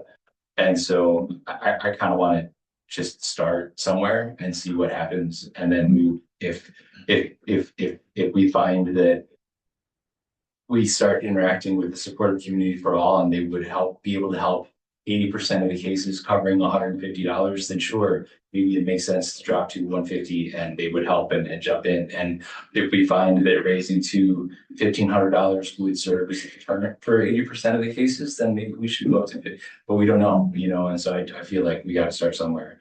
And so for now, I'm okay with the 250 and getting started. Councilmember Wiggins, did you want to weigh in? I thought this council already decided on the 250, to be honest, so I'm surprised we're still talking about, but I agree with 250. So given those are the issues that I identified as outstanding, anybody else have any comments, questions, considerations before I bring it back for a final voted document? Councilmember Hernandez? I just wanted to have a comment that at the very beginning of this, I was very much against this ordinance. I felt it was, despite the fact that staff did try to write this as compassionately as possible, that they didn't have the lived experience that made this compassionate. We now have something that I would consider a very compassionate policy.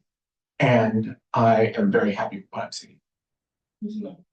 Any other comments? All right, so I think you have your direction for that. Thank you.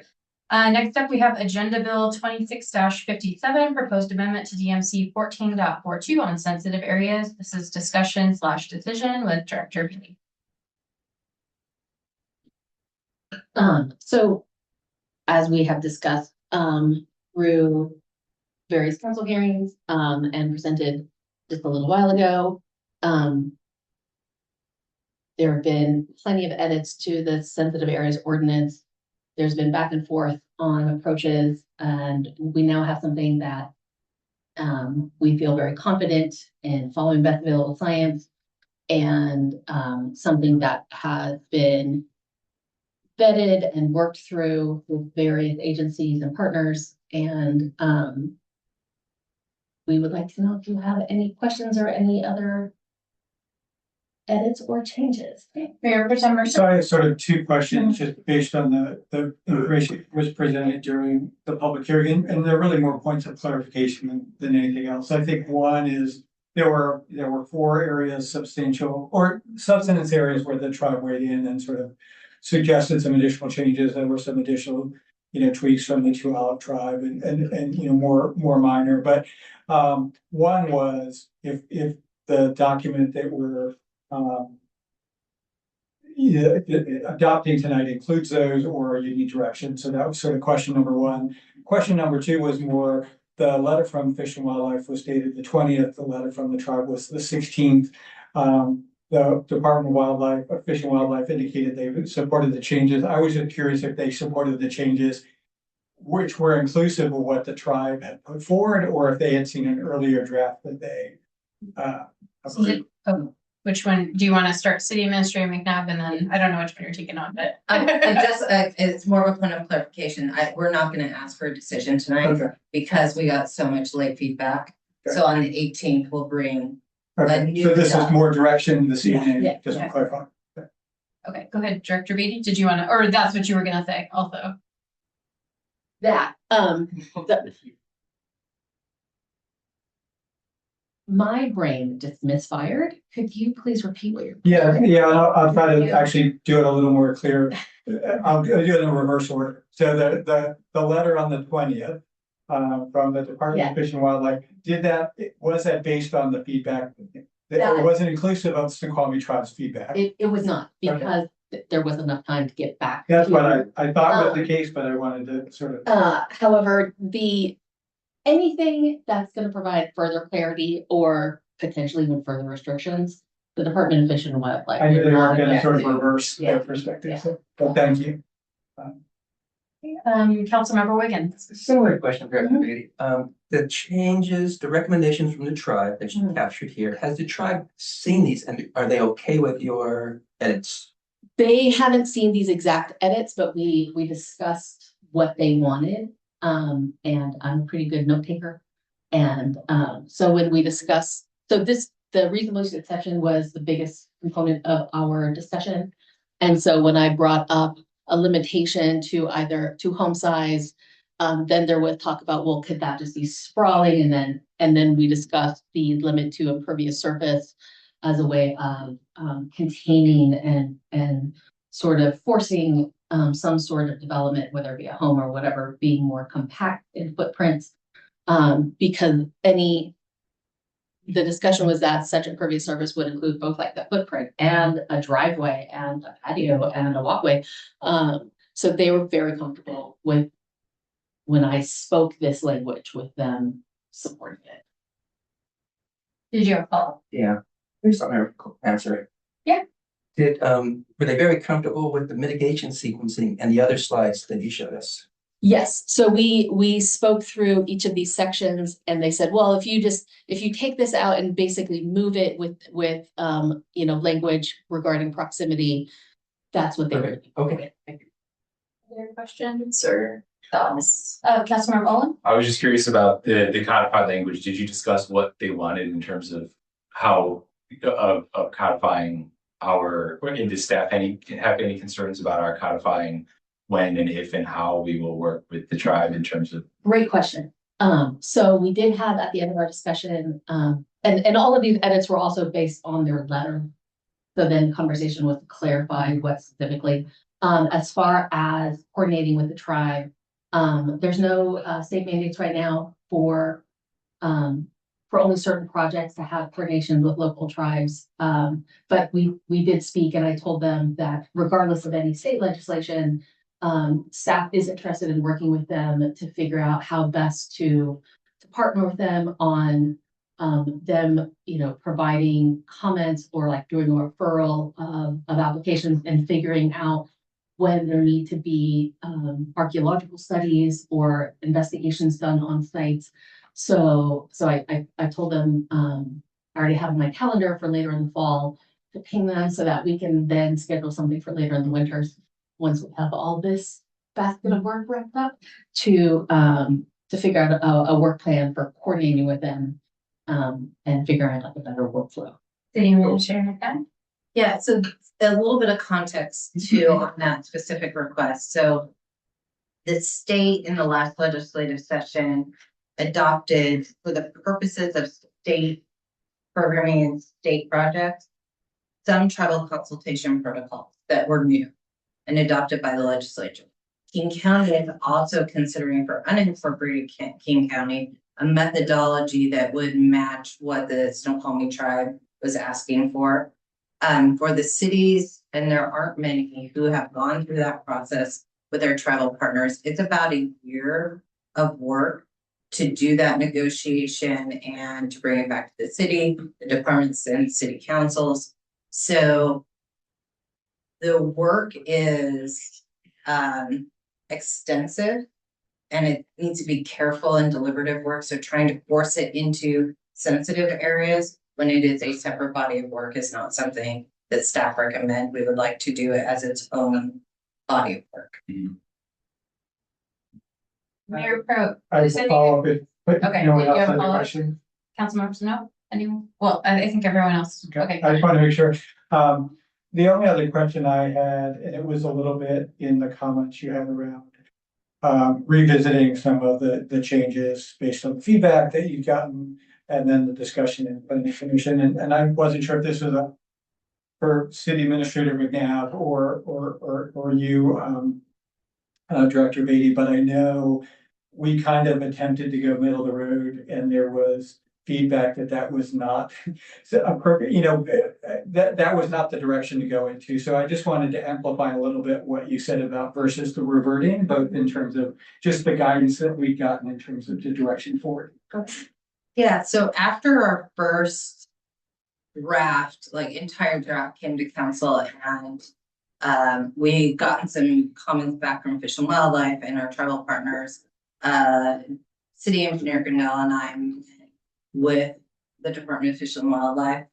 And that was directly after a case at the Growth Management Board, Snohomish County, and had a pretty extensive conversation about the deficiencies they saw in our middle approach. And while early on, some cities did pass and adopt a modified middle ground approach, the Department of Fish and Wildlife's position is for the cities who had not yet passed it and kind of got under the window. The Snohomish County decision was impactful to the cities that had not done their work yet, and really spoke to Fish and Wildlife was not going to accept that approach that other cities had gotten in early because they did their work early and hadn't had the benefit of that appeal decision. Their counsel to us is go back and redo it because we will tell Commerce we are not satisfied. Okay, thank you. Other questions or comments? Great. And does staff feel you have what you need to move forward for the next meeting? Yes, and just to let you know, there were concerns expressed at Planning Commission regarding the cost of studies to determine a riparian zone buffer, which is the new term for formerly stream buffers. Those reports are generally required anyways, anytime. So all of our maps are advisory when it comes to critical areas. So unless it's a critical aquifer recharge area, then those are the locations. Otherwise, it's some site investigation or looking at aerial maps, looking at contour maps to determine this looks like it could have a steep slope. You need to have a geotech, like confirm if there are landslide hazards on this property, or looking at this vegetation and looking at these contours, you might have a wetland, have a reconnaissance letter done. Looking that there might be a ravine, see if there's a stream there. So any of those things are going to be an indication to staff to require either a reconnaissance by a qualified professional or a full study once they know if there is such a resource on the site and then how it's going to be protected. So the stream buffer versus the site potential tree height reports are going to be required either way. They are not cheap. None of this is going to be inexpensive. It is what it is. And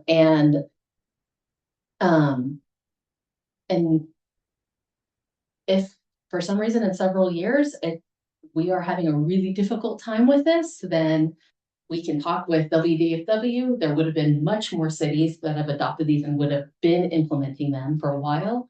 And there could be more information that could be reconsidered for potential future amendments that don't have to be done as part of the 10-year cycle. So we can always change things in the future. That'll be on my tombstone. All right. I think we're good to move on then. Yeah. Okay.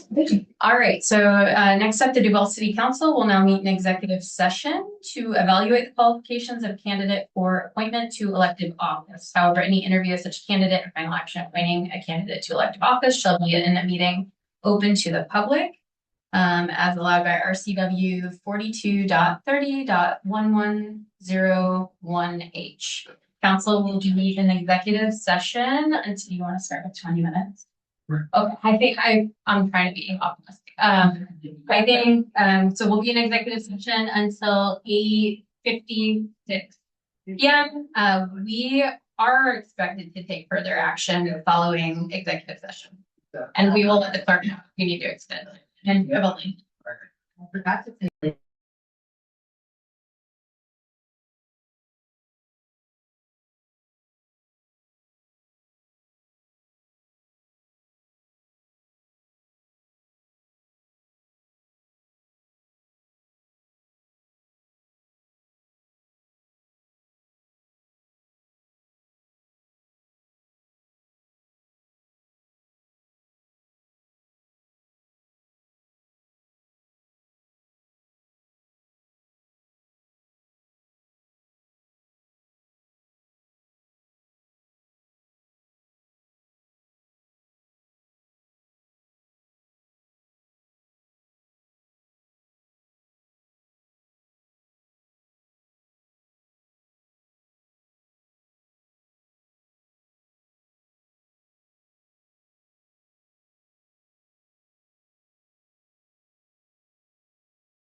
Council will return from executive session at 21:06.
Council will return from executive session at 21:16.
council will return from executive session at 21:20.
First I announced we came back, right? Okay, I call the Duval City Council regular meeting back to order at 9:28. And council, we will need a motion to extend the meeting past 9:30. So Second. So moved and seconded, okay, sorry, let me get my brain here. It's been moved and seconded to extend the meeting past 9:30. All those in favor say aye. All those opposed say no. Motion passes and we'll continue, sorry. Let's see, so next up on our agenda is new business. Votes narrow pool of applicants to council opening for position 3, and I will turn this over to our Mayor Pro Tem, Ron Mercer. Yeah, so I know, John put this down on paper, but I'm just gonna go through the instructions, make sure everyone sort of understands. We have, we're voting tonight to winnow the number of candidates from 4 to 3 for position 3, which is the term that expires in 2029. We have 4 candidates. Each council member has 4 votes. So you want to place an X in the box next to your candidate's name you wish to vote for. Similar to the actual selection process, you may elect to place all 3 of your votes. Actually, I was confused because you said 4 votes and then it says 3 votes. So it's a former, it's fourth. Okay, yeah, so I just want to now confirm. So you can put all the 4 votes for one candidate, you can distribute the 4 across all candidates, you can vote, twice for one and one for a couple other candidates. So basically it's up to you in terms of how you want to individually distribute your votes on paper. Once we've completed the scoring matrix, we'll turn them into the city clerk and they'll tabulate the scoring matrices. Just a reminder, scoring matrices are public records and will be subject to public disclosure under RCW 42.56. So with that, I will we can start the voting and then when you're done, fold your sheet in half, pass them around, and we'll pass them over to John.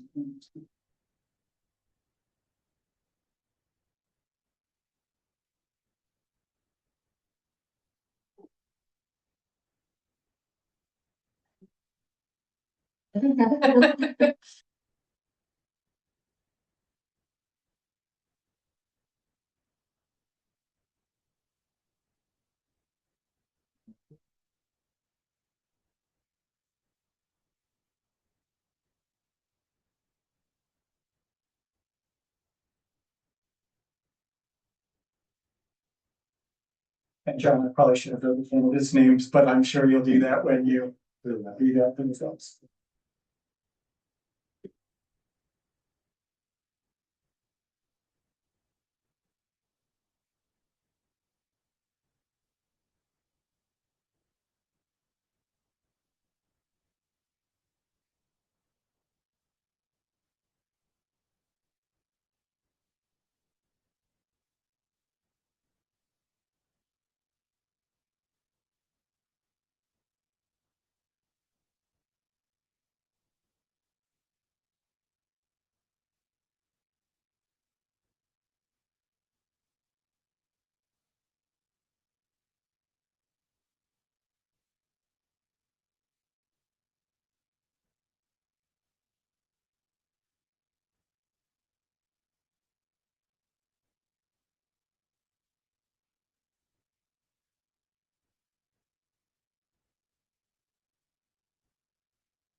Zero. And for Taylor. Then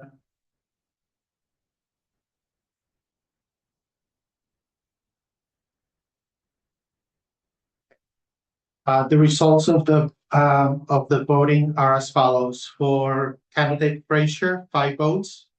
For candidate Muthuvadigul, 5 votes. For candidate Rice Danai, 0.